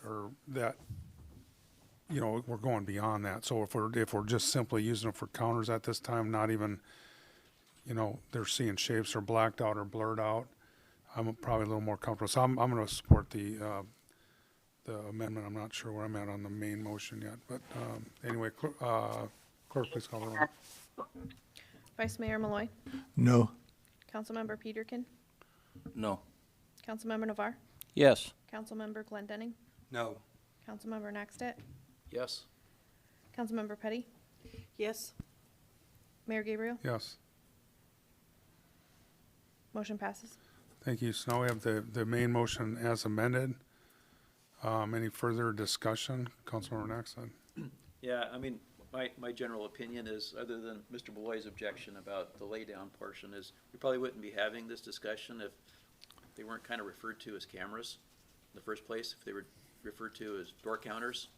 I don't think when the library was upgraded and they changed the door counter out, there was any debate on that or any other building, and those are antiquated and are being replaced. And this does include some other spaces for good reason, and there are cameras that we can be utilizing at a later date. I support door counters in our public facilities, and they have a long-term benefit to the city, and knowing how many people are coming and going, years down the road. And I can see that as monetarily being beneficial to the city, to be able to enumerate that. Councilmember Peterkin. Yeah, I just would like to echo what Mr. Malloy said, Councilmember Malloy, with the idea of, just bringing it, giving public notice and letting them, I'm definitely going to vote against it. And I think I probably could support it after learning a little, thinking of it more as counters. But I really think no matter what, we spend $135,000, whether it's our money or CARES Act money or anything, we should let the people weigh in. And then knowing that they are actually cameras, I think it's pretty important to allow the public to have comment. I guess I got a quick question for Paul, for administration. How time sensitive is this? Is this something, if it's voted, or what can you bring it back as an ordinance that we can, that's better? I think that I'm hearing that as a concern. I do have a little bit of concern myself in that regard. Not so as much now that we're saying they're only going to be counters, but still, I'm kind of hearing some of our members here, but could you weigh in on that for me? Yeah, Dan would have to speak to the time sensitivity of it. I would say that if we brought it back to council, it would not be in the form of an ordinance, because there already has been public notice issued when council appropriated this money into that bucket, that $300,000 bucket. That was public notice. And it didn't say specifically if we were going to buy a lockbox at the library or people counters at the rec center. It didn't say. It was just $300,000. And that was intended to provide flexibility for administration to be able to purchase the things that we needed to respond to COVID and correctly utilize the CARES Act funding. So the public notice was provided at that point. But if council would prefer, and if it is, and then I know it is time sensitive, I'm not sure how time sensitive. I think we're probably pushing the envelope a little bit here, because we do have to get this money spent by December 30th. But if council did want to see it, we could bring it back in the form of a resolution approving the project, essentially. There's no appropriation necessary. But Dan would have to speak to the time sensitivity of it. One of the biggest expenses with this is going to be getting an electrician involved. It's going to require electrical installations. Most of the equipment is relatively readily available. You know, the challenge for me is to get an electrician on board, get a scope of work, get it bid it out, and go through all that whole process. So, I mean, timing is important, but Okay. Yeah, Councilor Navarre. Sure, and like I said, I appreciate the argument for public notice, and but I also agree with the city manager that we have appropriated the funds, and we have to have some latitude because of the timeline. I think I mentioned that even at the beginning of my comment. And we're trying to meet guidelines and everything else, and also trying to stay within the guidelines of the use of the funds. And if every time we put handcuffs on, I would totally agree if we didn't give any notice and that, but just like some of our programs, we appropriate the fund and then it can come back in a resolution to support it. We could introduce a resolution right now and have it a laydown, and we've done that type of thing before. Motions, I don't think are out of order in doing that, and I'm ready to vote tonight. Let them move on the counters, and I think we made a good amendment so that it alleviated some of the concerns that people had. But let's not over micromanage this project or this opportunity that it has for the city, not only because whether some of us have less comfortability that the culvert will go away or it's already through and that there's no more, there's other members of our public that do have underlying health issues and still want to use the public facilities. And if we're doing everything we can to facilitate the need to help the public feel safer and us do our due diligence on that, the sooner we put it in place, the better it is. Some of this could escalate, whether people believe it or not, with the flu season coming on and that. So moving on this now is also another reason to move on it sooner, and we bring those things up for reasons why we move on a motion or a resolution as a laydown. So for those reasons, I will support it tonight. Thank you. Any other discussion on the main motion as amended? Councilmember or Vice Mayor Malloy. Thank you. You know, I disagree. I don't think that we've given notice to the public about this program. And, you know, again, it has a cost. And I don't think that it's an emergency. It's different than the one where we had we authorized the city manager to accept grant funds because we're not having a meeting between now and October 7th. And there was only that limited time period. I disagree with that. I still can't support it. There was the information that we have tonight is different than what we had before, and I appreciate that. It's been informative, but again, I think that doing this through laydowns I'm just not happy with. Thank you. Councilor Knoxton. Don't want to talk too many times, and I appreciate what Mr. Molloy is saying, and kind of right, but it is an emergency. It's a COVID emergency, and we use that in everything we've been talking about, and we extended our emergency powers and all of that for this. And I think that given the time frame that we've got, it's almost October, to get a contractor involved and electrical engineer and moving forward with it, that it would seem reasonable to move ahead at this time. And also, it's not local city payer, taxpayer money.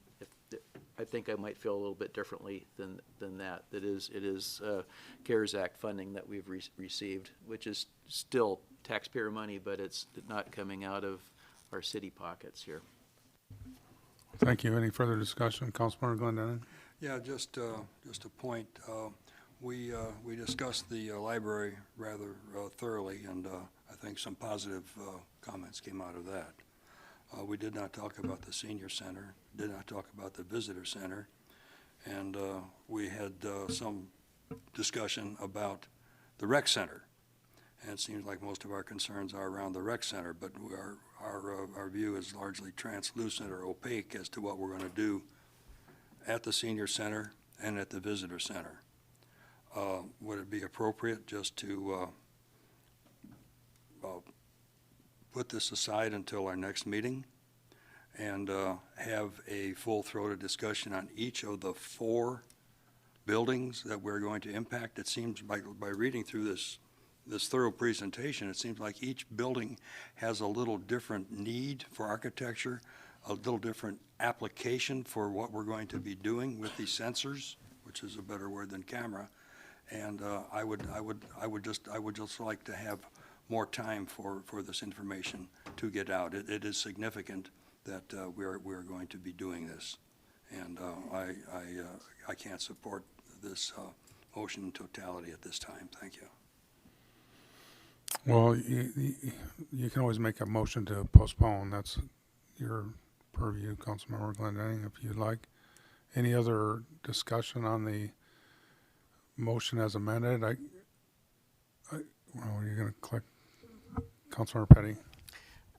I think that this is a very well thought out opportunity for our city to put in place with the COVID dollars. And we do have a time constraint on this. And I know that the senior center has been working even while I was the liaison over there to put in some security cameras. And because of our time constraints, I would like to move forward with this so that these can be utilized, and in no way do I think that that our friends and public are being left out of this at all, because like the city manager said, we appropriated these funds and put them into the different designated buckets and to utilize these resources. And if these aren't utilized for our city opportunities, these resources will leave the city.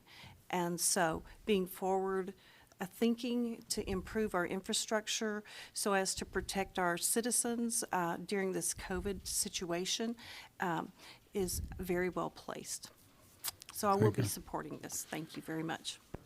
Thank you. And I guess where I'm at is under the camera scenario, probably wouldn't be supporting it. The counter scenario where we're saying we're, utilizing it for the intended purposes of controlling the number of people in a room and for that purpose, makes it a little bit more palatable for me.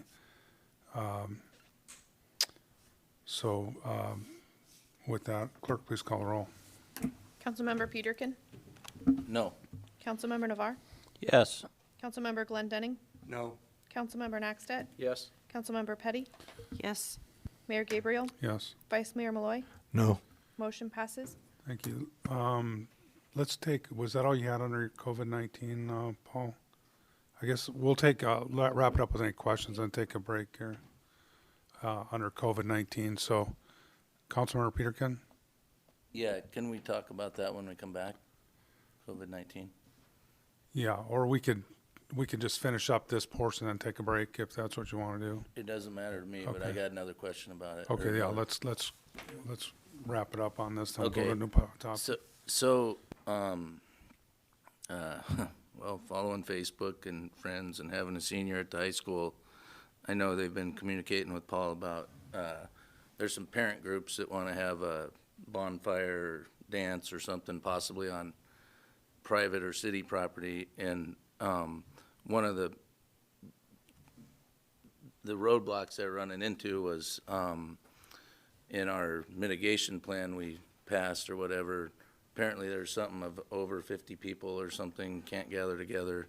And I guess they're working with you to work it out. But I just wanted council to be aware that, that there's some, that I didn't necessarily support it, personally voted against it, but it's, making it difficult for some people to throw some events like a parade and a possible bonfire and a possible other things that apparently can't be accomplished on school grounds, but the parents feel it can be accomplished somewhere else.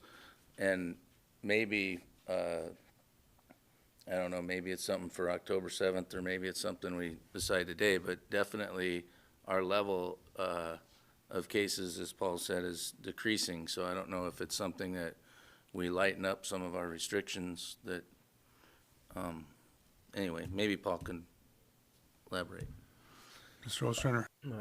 Thank you, Mayor Gabriel. Councilmember Peterkin. I have been working with that group and told them I thought that we could accommodate, what they asked me was a parade that went down Frontage Road, kind of from the senior center to the visitor center-ish, and then a bonfire either at the visitor center or on the beach. And I just said they would need some type of COVID mitigation plan. And as far as the restrictions that the city has on, we don't have any. There's no 50-person restriction that they're required to meet with the city. We haven't put any mandates in place or restrictions in place of any kind. So the only restrictions that potentially could be put in place at this point that would affect the city of Kenai would be from the state level. And to my knowledge, there is no limit on congregations from the state level either. So I'm not sure what they were referencing there with that 50-person limit, but there's not currently one in the city of Kenai. What I will require is that they show that they've put some thought into how they're going to be able to do this safely, which is where the COVID mitigation plan comes into place. You know, are they going to require masks at the bonfire? Whatever that's going to be, that's what we're going to want to see. But as far as restrictions, we don't have any in place that would limit them. No specific restrictions that have been put in place. Okay, yeah, I'll show you at break or sometime. There's some form that one of them sent me that, I don't know, maybe it's through Parks and Rec or somewhere that they have to fill out. I think it might have been mentioned in there or something, or I don't know, but not through specifically our plan, but some form that needed to be filled out or something.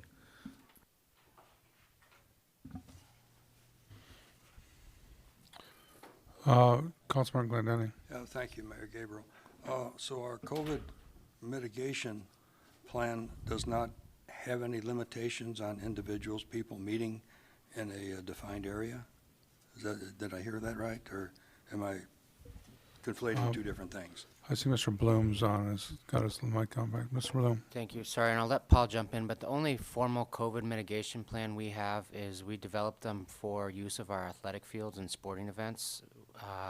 We made the organizations that are participating give us a mitigation plan and sign waivers.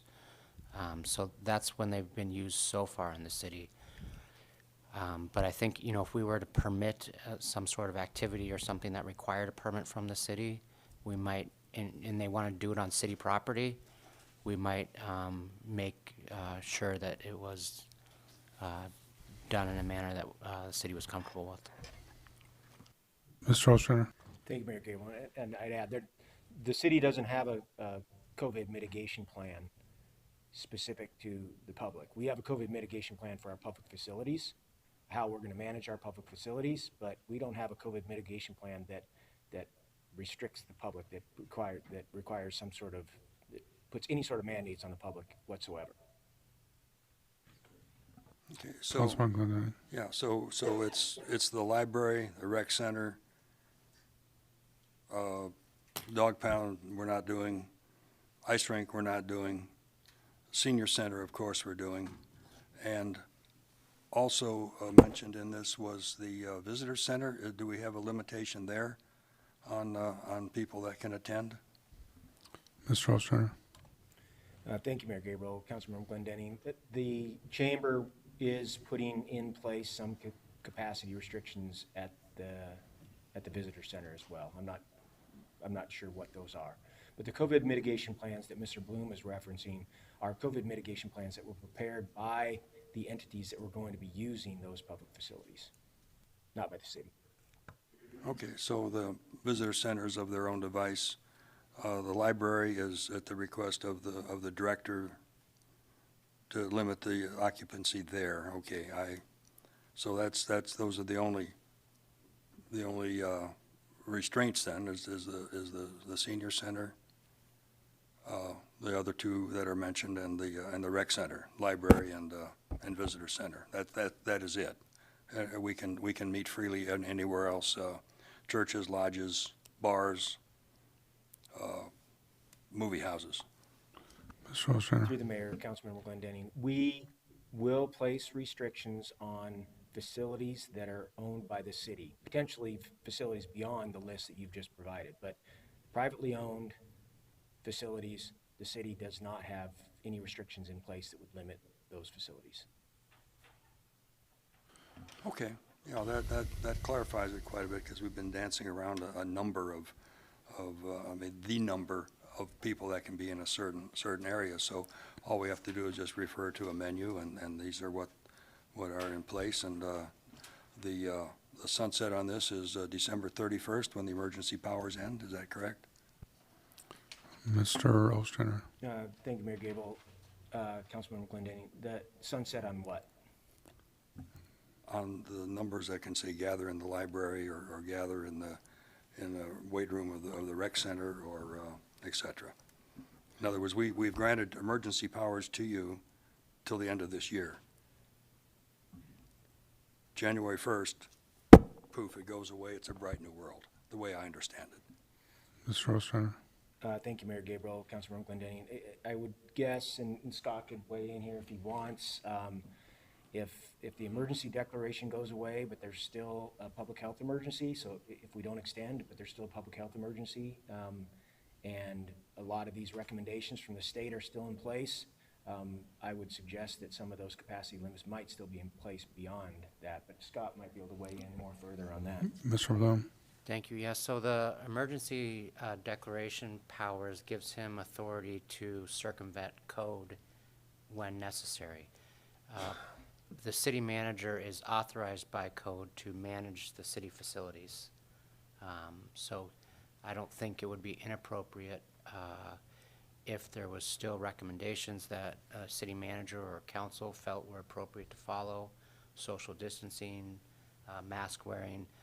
He could enforce those regulations within our city buildings, and he wouldn't be, there's no code prohibitions on him doing that. He would be doing what code allows as far as how he manages the city facilities.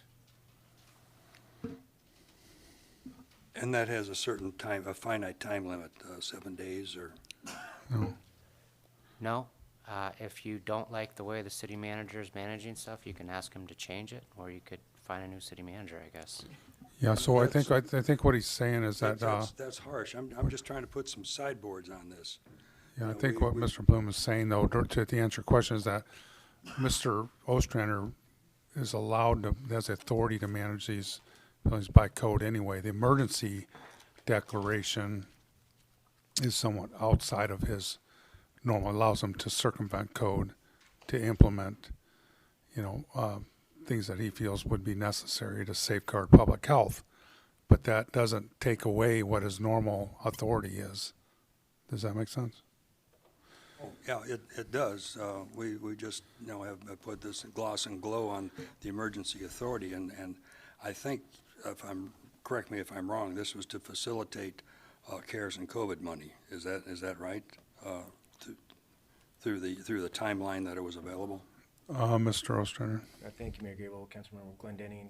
That's certainly a component of it. The emergency authority that I've been granted is something that we felt was important early on too. Based on the number of times that I've used that, it seems like it's less important. We've been able to conduct business normally for the most part.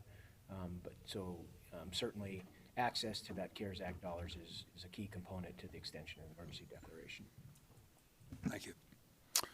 Did Mr. West, is that someone online that wanted to? He's been doing point on marketing stuff. Oh. Was he wanting to speak at this under COVID? Is that correct? Paul thought that maybe he didn't. He was just listening. Okay, very good. Okay. So, COVID-19, any other questions, discussions, wrap up? Good discussion, everybody. Let's take a 5-minute recess.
rest of this pretty quickly.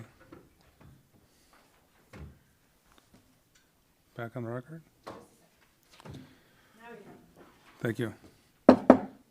Reconvene our meeting here, and we are on item H, Commission Committee Reports. First up, Council on Aging.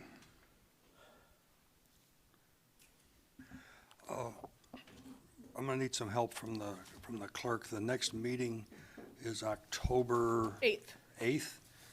Okay, and is that gonna be a Zoom meeting or not? Yes. It will be a Zoom meeting. Okay. Thank you for giving my report. Thank you, Councilmember Glendinning. Airport Commission. Thank you. The Airport Commission met on September 10th.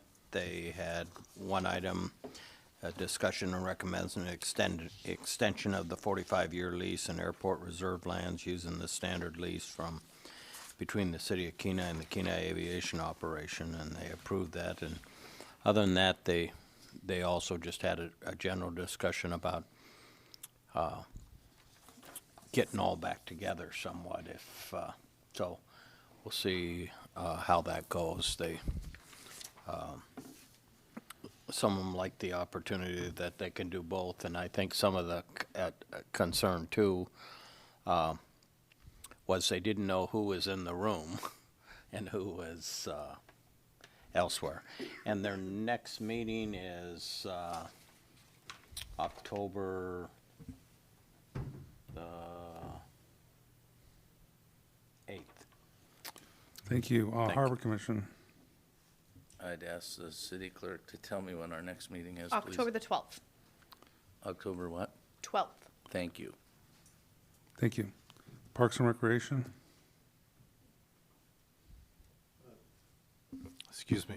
The next meeting is Thursday, October 1st.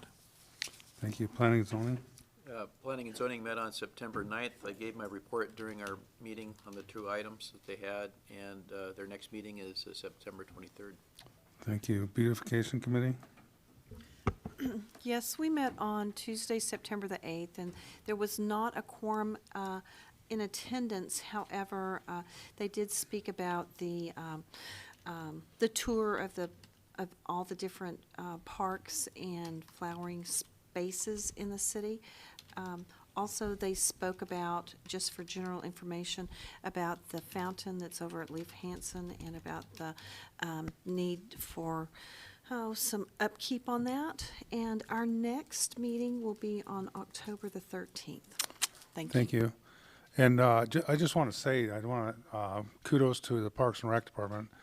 You know, it's a lot of times I'm driving, my mind's on a lot of different things, but for some reason, when I came to this meeting, I came through the intersection, the Arby's intersection there, and those flower circles are just amazing right now. They're the flower beds and the field of flowers. So, take a minute and, take a look at those. It's refreshing, believe me. Mini Grant Steering Committee, there is no report. On the report of the mayor, I just have a few things here.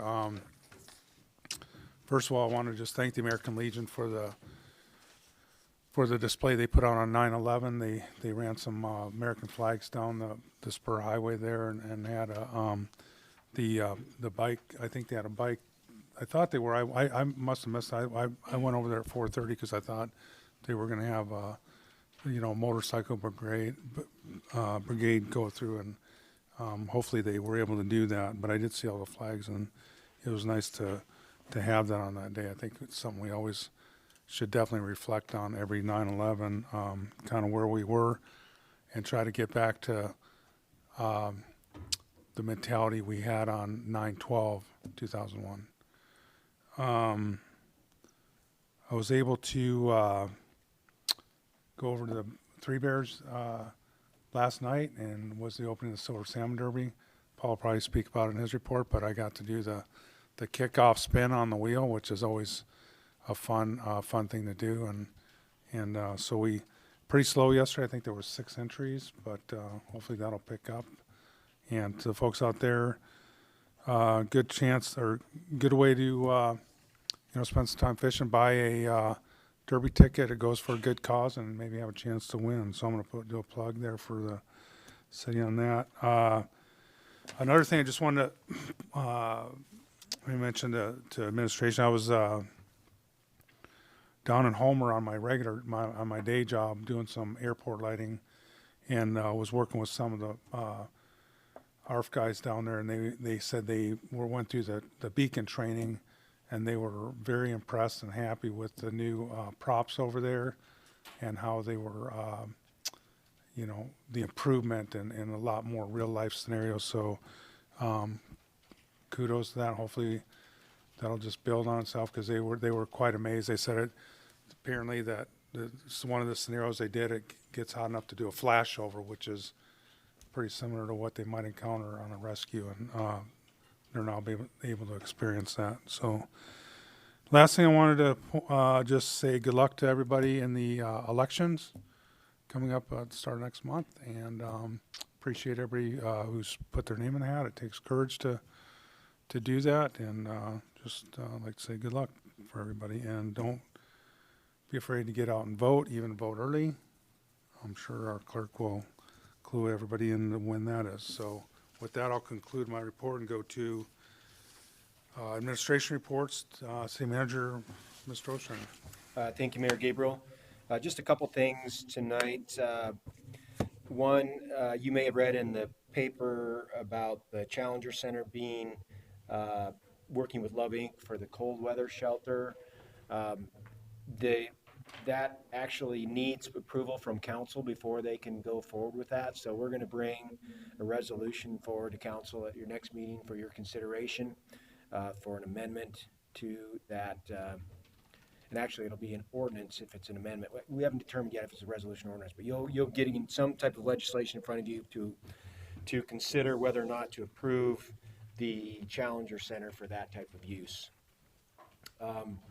Wanted to give you an update on the CARES Act grants that we have out there. We've got the marketing grant. We've got 29 grant applications now.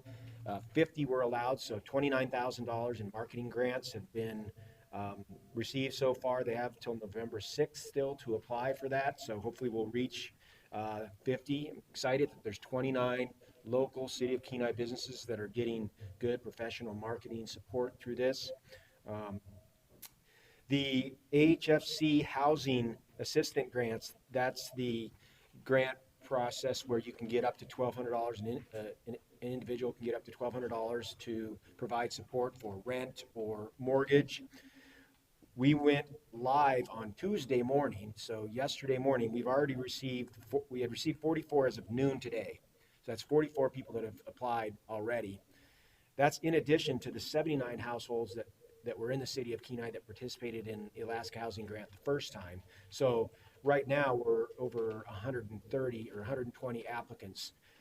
It could be that the $400,000 that we designated for this is not going to be sufficient for that. The need seems to be out there. One of the things that I was discussing actually with the City of Soldotna City Manager today is that council may want to consider extending this to all families that live within our zip code, not just the city limits. Right now, if they're just outside the city limits, they meet the requirements of the program, they need the rental assistance or the mortgage assistance, they're going to be denied because the borough doesn't have a similar program as this. So we could potentially extend this if there is an identified need and it appears that we have significant CARES Act dollars that are not going to be expended through our business grants. We could consider extending this beyond that. And it's something I just wanted to bring up tonight, nothing formal, but just consider that, think about whether or not it makes sense to you to extend it beyond our boundaries. These are folks that will meet these guidelines that are set up by AHFC, and by providing this rental assistance, in theory, that's going to provide money for them to come into town and spend their dollars at our grocery stores and things like that. So it could potentially benefit the City of Kenai, just something I wanted to throw out there. As you know, the round 2 of business grants, online applications have been set up. The FAQs have been done. Program guide has been updated. We're ready to launch that live on October 1st.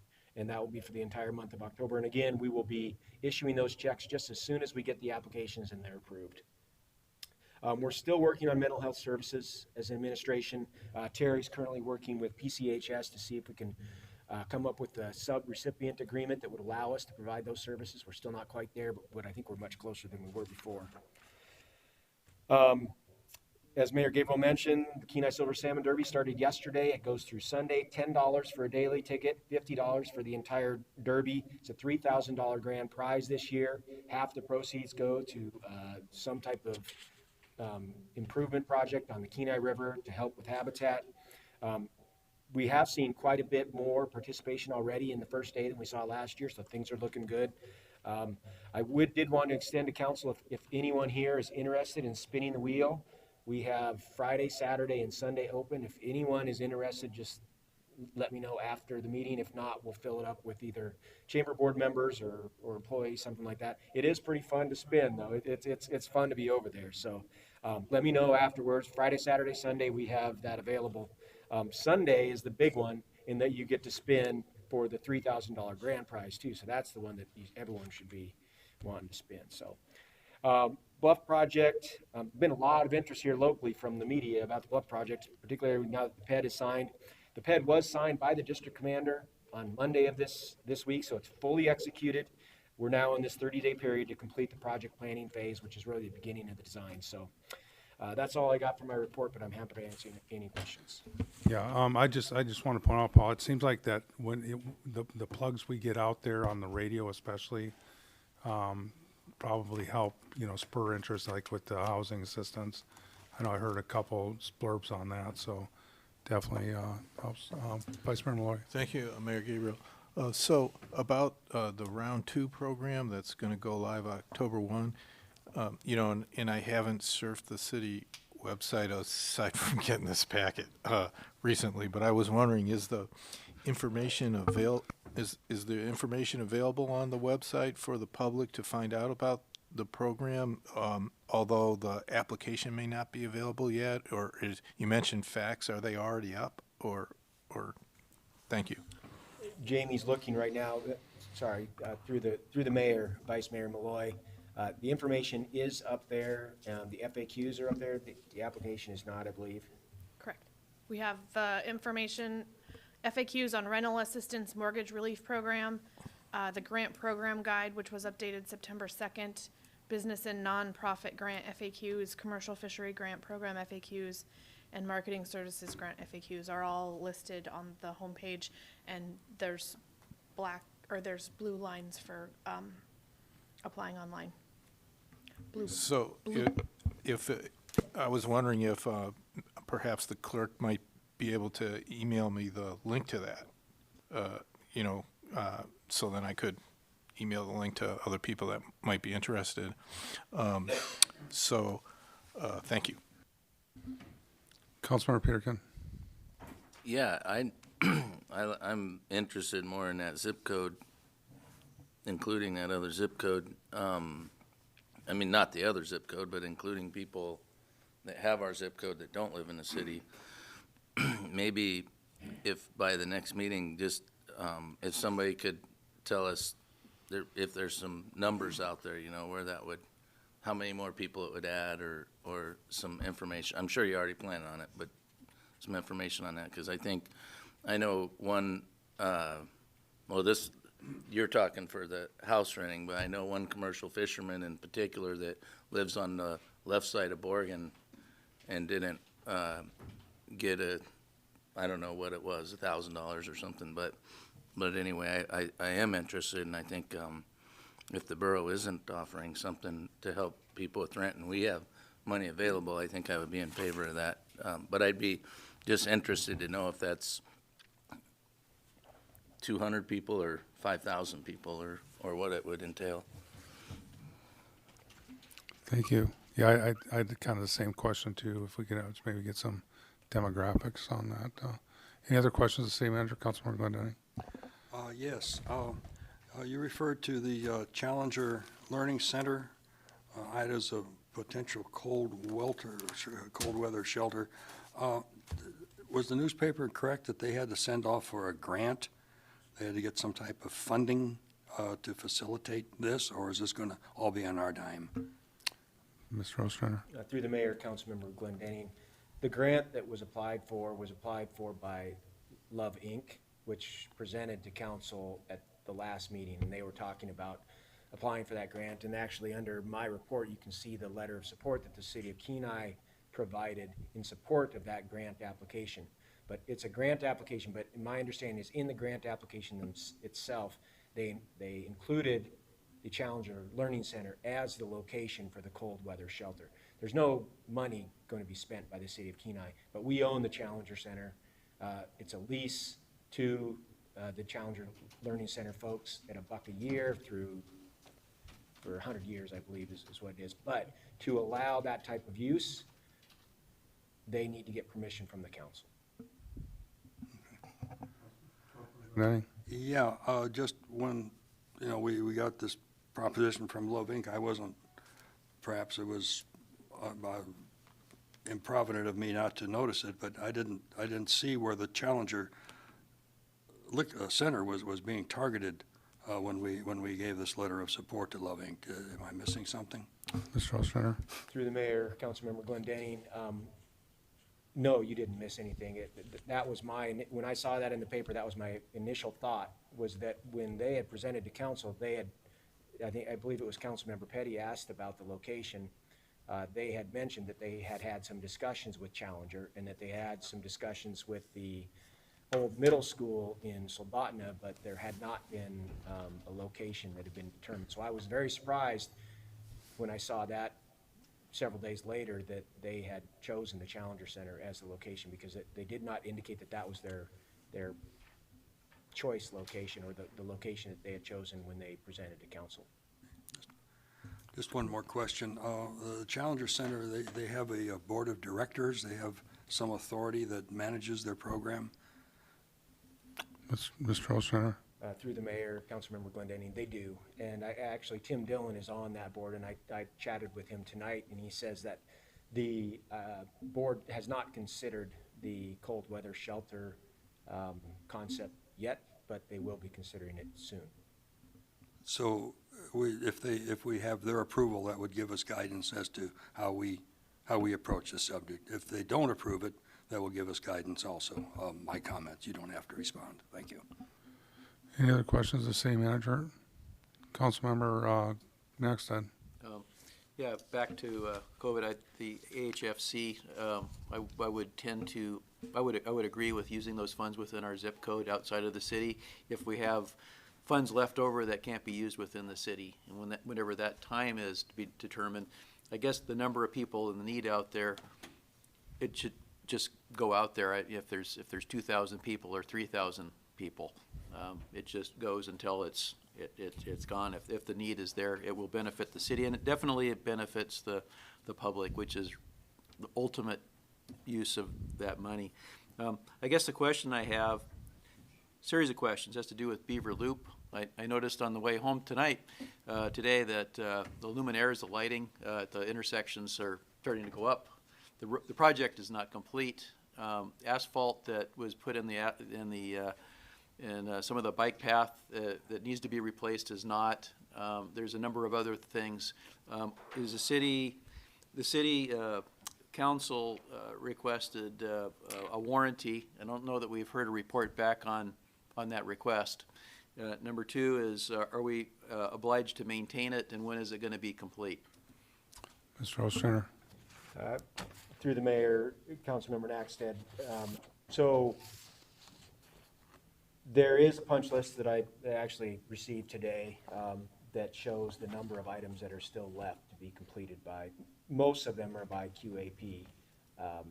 And QAP is currently active on the Seward Highway. I don't know if you've driven to Anchors lately, but they've got the Seward Highway heavily torn up, and all of their resources are being applied to there. What DOT has proposed is that they extend the finish of this project until next spring. Actually request that the city maintains the facility, maintains the road over the course of the winter, and then allow us to use a year of maintenance to add to the punch list if there are items that we see occurring during the course of winter maintenance that we want to see added to the punch list. I'm generally not opposed. I just learned of this today, but taking over maintenance right now is something that we had anticipated, we budgeted for, having a year of maintenance on that facility and being able to use that to add items to this punch list potentially, I think is going to benefit the city potentially as well. So timeline for completion, it sounds like DOT is pushing to move that to the spring. There potentially is some advantages if they do for the city. As far as the warranty goes, we have not heard from DOT yet, but we will follow up with DOT again to see if there's some sort of response to the request for warranty.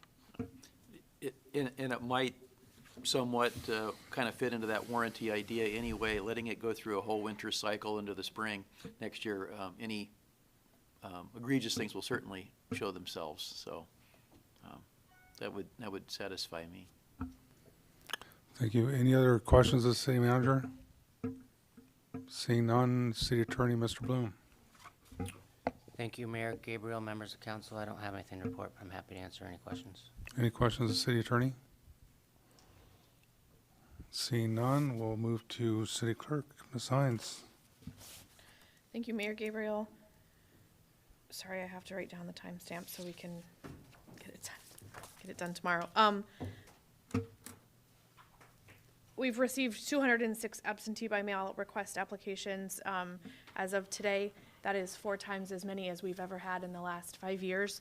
So the effort that the Borough Clerk's Office did on getting the absentee by mail applications out and also creating an online application was definitely successful.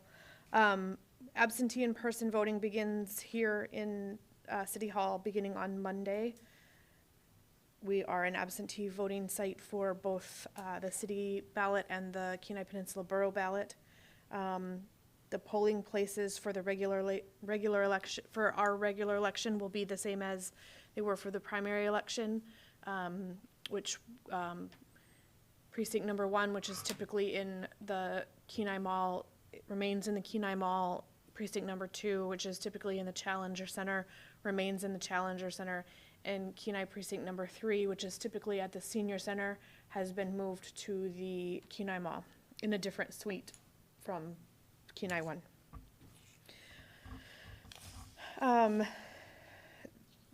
Hopefully in the next week or so, we'll be launching an email notifications from our website. We had offered it in the past, and our current website is able to offer it now. So the public can subscribe to receive email notifications on either one or many council notifications, commission notifications, or newsletters and updates. The website vendor offered this service to us when COVID hit as for free for people to sign up for emergency notifications, and we have several people that signed up for it. And because we offered it in the past to get notifications for commission and committee meetings and such, and we had such a good response on the emergency notifications, it seemed like the public would be interested in having those email notifications again, so we're excited to bring that back. And I supported the Silver Salmon Derby. I bought tickets for the whole derby, but I didn't catch any fish yesterday, so I feel a little bit bitter about that. Well, I think you want to be shooting for the last day there, Jane. At least get one in so you're in for the last. I do have a question. Are we recruiting for the deputy clerk yet? Yes, thank you. We are recruiting. It currently closes on September the 22nd. Okay, very well. Thank you. Any other questions of the city clerk? Seeing none, we will move to, where are we at here? Additional public comment. Is there anybody from the general public that would like to address the council at this time? Does anyone on Zoom want to address the city council at this time? I see no one raising their hand or unmuting, Mayor Gabriel. Okay, very good. That means we'll move to council comments, and we'll start with Councilmember Naxton. Thank you. All I have is today I did go to the chamber meeting. It's the first time I've been to a public thing, and I guess I was part of the deal, as was Mr. Navarre and Tia Winger. So we had our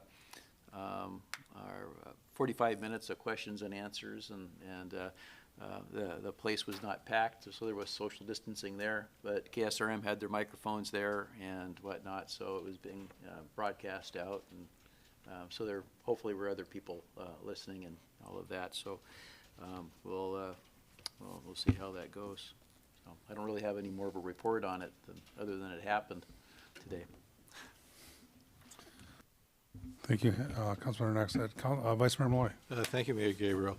Well, I'm sorry that other obligations prevented me from attending your candidate forum, but I like Mayor Gabriel, I do want to wish the best to all the candidates, and we'll have 2 sitting with us, and appreciate that. And also want to say that we had a good, healthy debate tonight, and I appreciate the work that everyone's doing. Thank you. Agreed. Thank you, Vice Mayor Malloy. Councilmember Petty. Yes, I just want to say, wonderful, wonderful that we have the signed PED agreement for the bluff erosion, and for everyone who has been anxiously awaiting this all those many years. We have a major occurrence, so I just want to say thank you for everyone involved in that. Also, like Mayor Gabriel said, the flowers that Parks and Rec and Beautification put energy into really made our city very, very gorgeous, and they're still out there blooming. If you have a moment, you could just take a little personal tour yourself and see the beauty of our city. And also, it was very touching and remembrance, and I appreciate the display of the flags on 9/11, and that the flags were held in half-mast in honor of those who were sacrificed and during that tragedy. So thank you for my colleagues for the robust discussion tonight, and that ends my comments. Thank you, Councilmember Navarre. Thank you. I too appreciate the fact that the Clarion interviewed the city manager and really updated the public on the bluff erosion project. I thought it was a great article and a great opportunity to update the public on what's happening, because the project is real.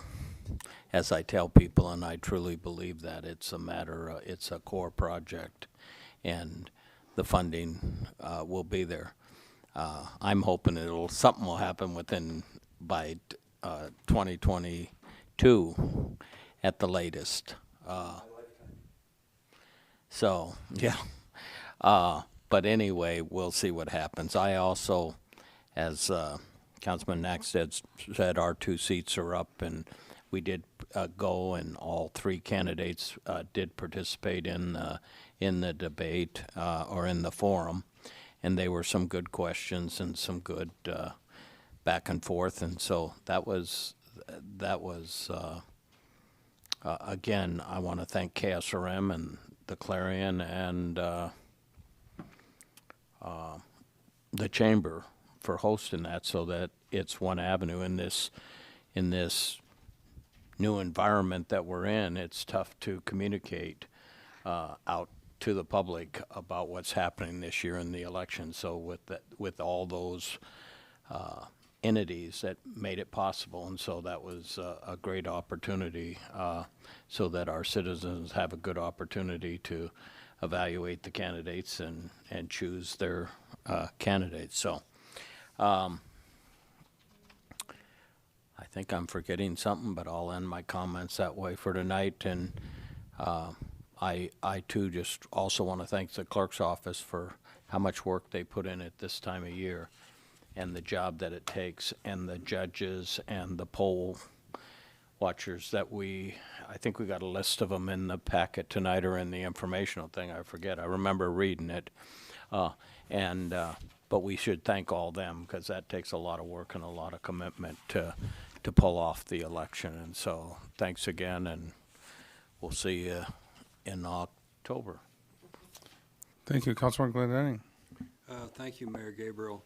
Yes, I attended the last opening of the market in Old Town, and enjoyed myself. They had music and, of course, always the reindeer sausage and the vendors that were there, and it was a nice day, and I would like to see it amplified and promoted again next year. It's a wonderful opportunity for our town. I noted preparations for the 9/11 day. I happened to be just driving down Willow Street, and I noticed members of the fire department were very carefully laying out and measuring the flags on the curb, commemorating that day. I went to the chamber today and watched Henry and Tim perform and Ms. Winger, and actually it was a good discussion, and it brought a lot of information to the people who were listening. It was a good overview of from a 10,000-foot level of the concerns and emphasis that that we're going to put on the city as a city council for the coming year, and I'm glad that I attended. Thank City Manager Ostrander for the bluff erosion progress that has been made. That's wonderful. Wonderful news. It's good that we're going to have a airplane company into our airport that will enable us to leverage that economic opportunity as a transportation hub of the peninsula. And then also when Mr. Dillon was making his report, it was just going through my mind, and I thought I saw a number, and forgive me if I'm taking it out of context, but when we were doling out COVID money for fishermen, there were 20-some that their application was still in abeyance, and if I'm wrong, I apologize, but if there's some way we can see our way clear to get some funding to them, they even if they have just one fish ticket, they have to put quite a bit of effort and money out to prepare for the season. They fall in a totally different category as far as having needing a business license. They just have a fishing permit. I'm an old oil field guy, but my family did fish for all the boys and the girls and my wife too for fishermen from the Nilchik into the harbor here. So I have a more than a passing interest in that. Anything we can do to help our fishing community. They didn't have a lot of fishing opportunity this year. Sometimes the prices weren't good. It was just a tough environment with the COVID to operate in, and anything we can do to promote and uplift that group of contributors to our society, I would appreciate it on our part. And again, thanks for a lively discussion and tonight, and I learned a lot from it, and I'll be better prepared next round. And thank you for your Attorney Bloom for your explanation of the bankruptcy and where we're at with these purveyors of transportation, and it's a difficult situation, and I'll just let it go at that. Thank you. Thank you, Councilmember Peterkin. Yeah, thank you, Mayor Gabriel and council. I just wanted to say how happy I am to hear of the low COVID numbers with all the kids going to school. I have a daughter that's a senior, and I was worried that it might, with them all going to school, it might jump up, and in fact, oddly, it actually decreased. So I think that's encouraging. We do have flu season coming. We'll see. I'm sure there'll be some level of COVID, but I'm just glad to see us getting back to some kind of normal. Great meeting, and thank you. Thank you, Councilmember Peterkin. I just realized that Terry's the only one in the room that hasn't had a chance to say anything, so you're good, I think? Okay. Tonight we have no executive session tonight, and see no other business before this body. We are adjourned.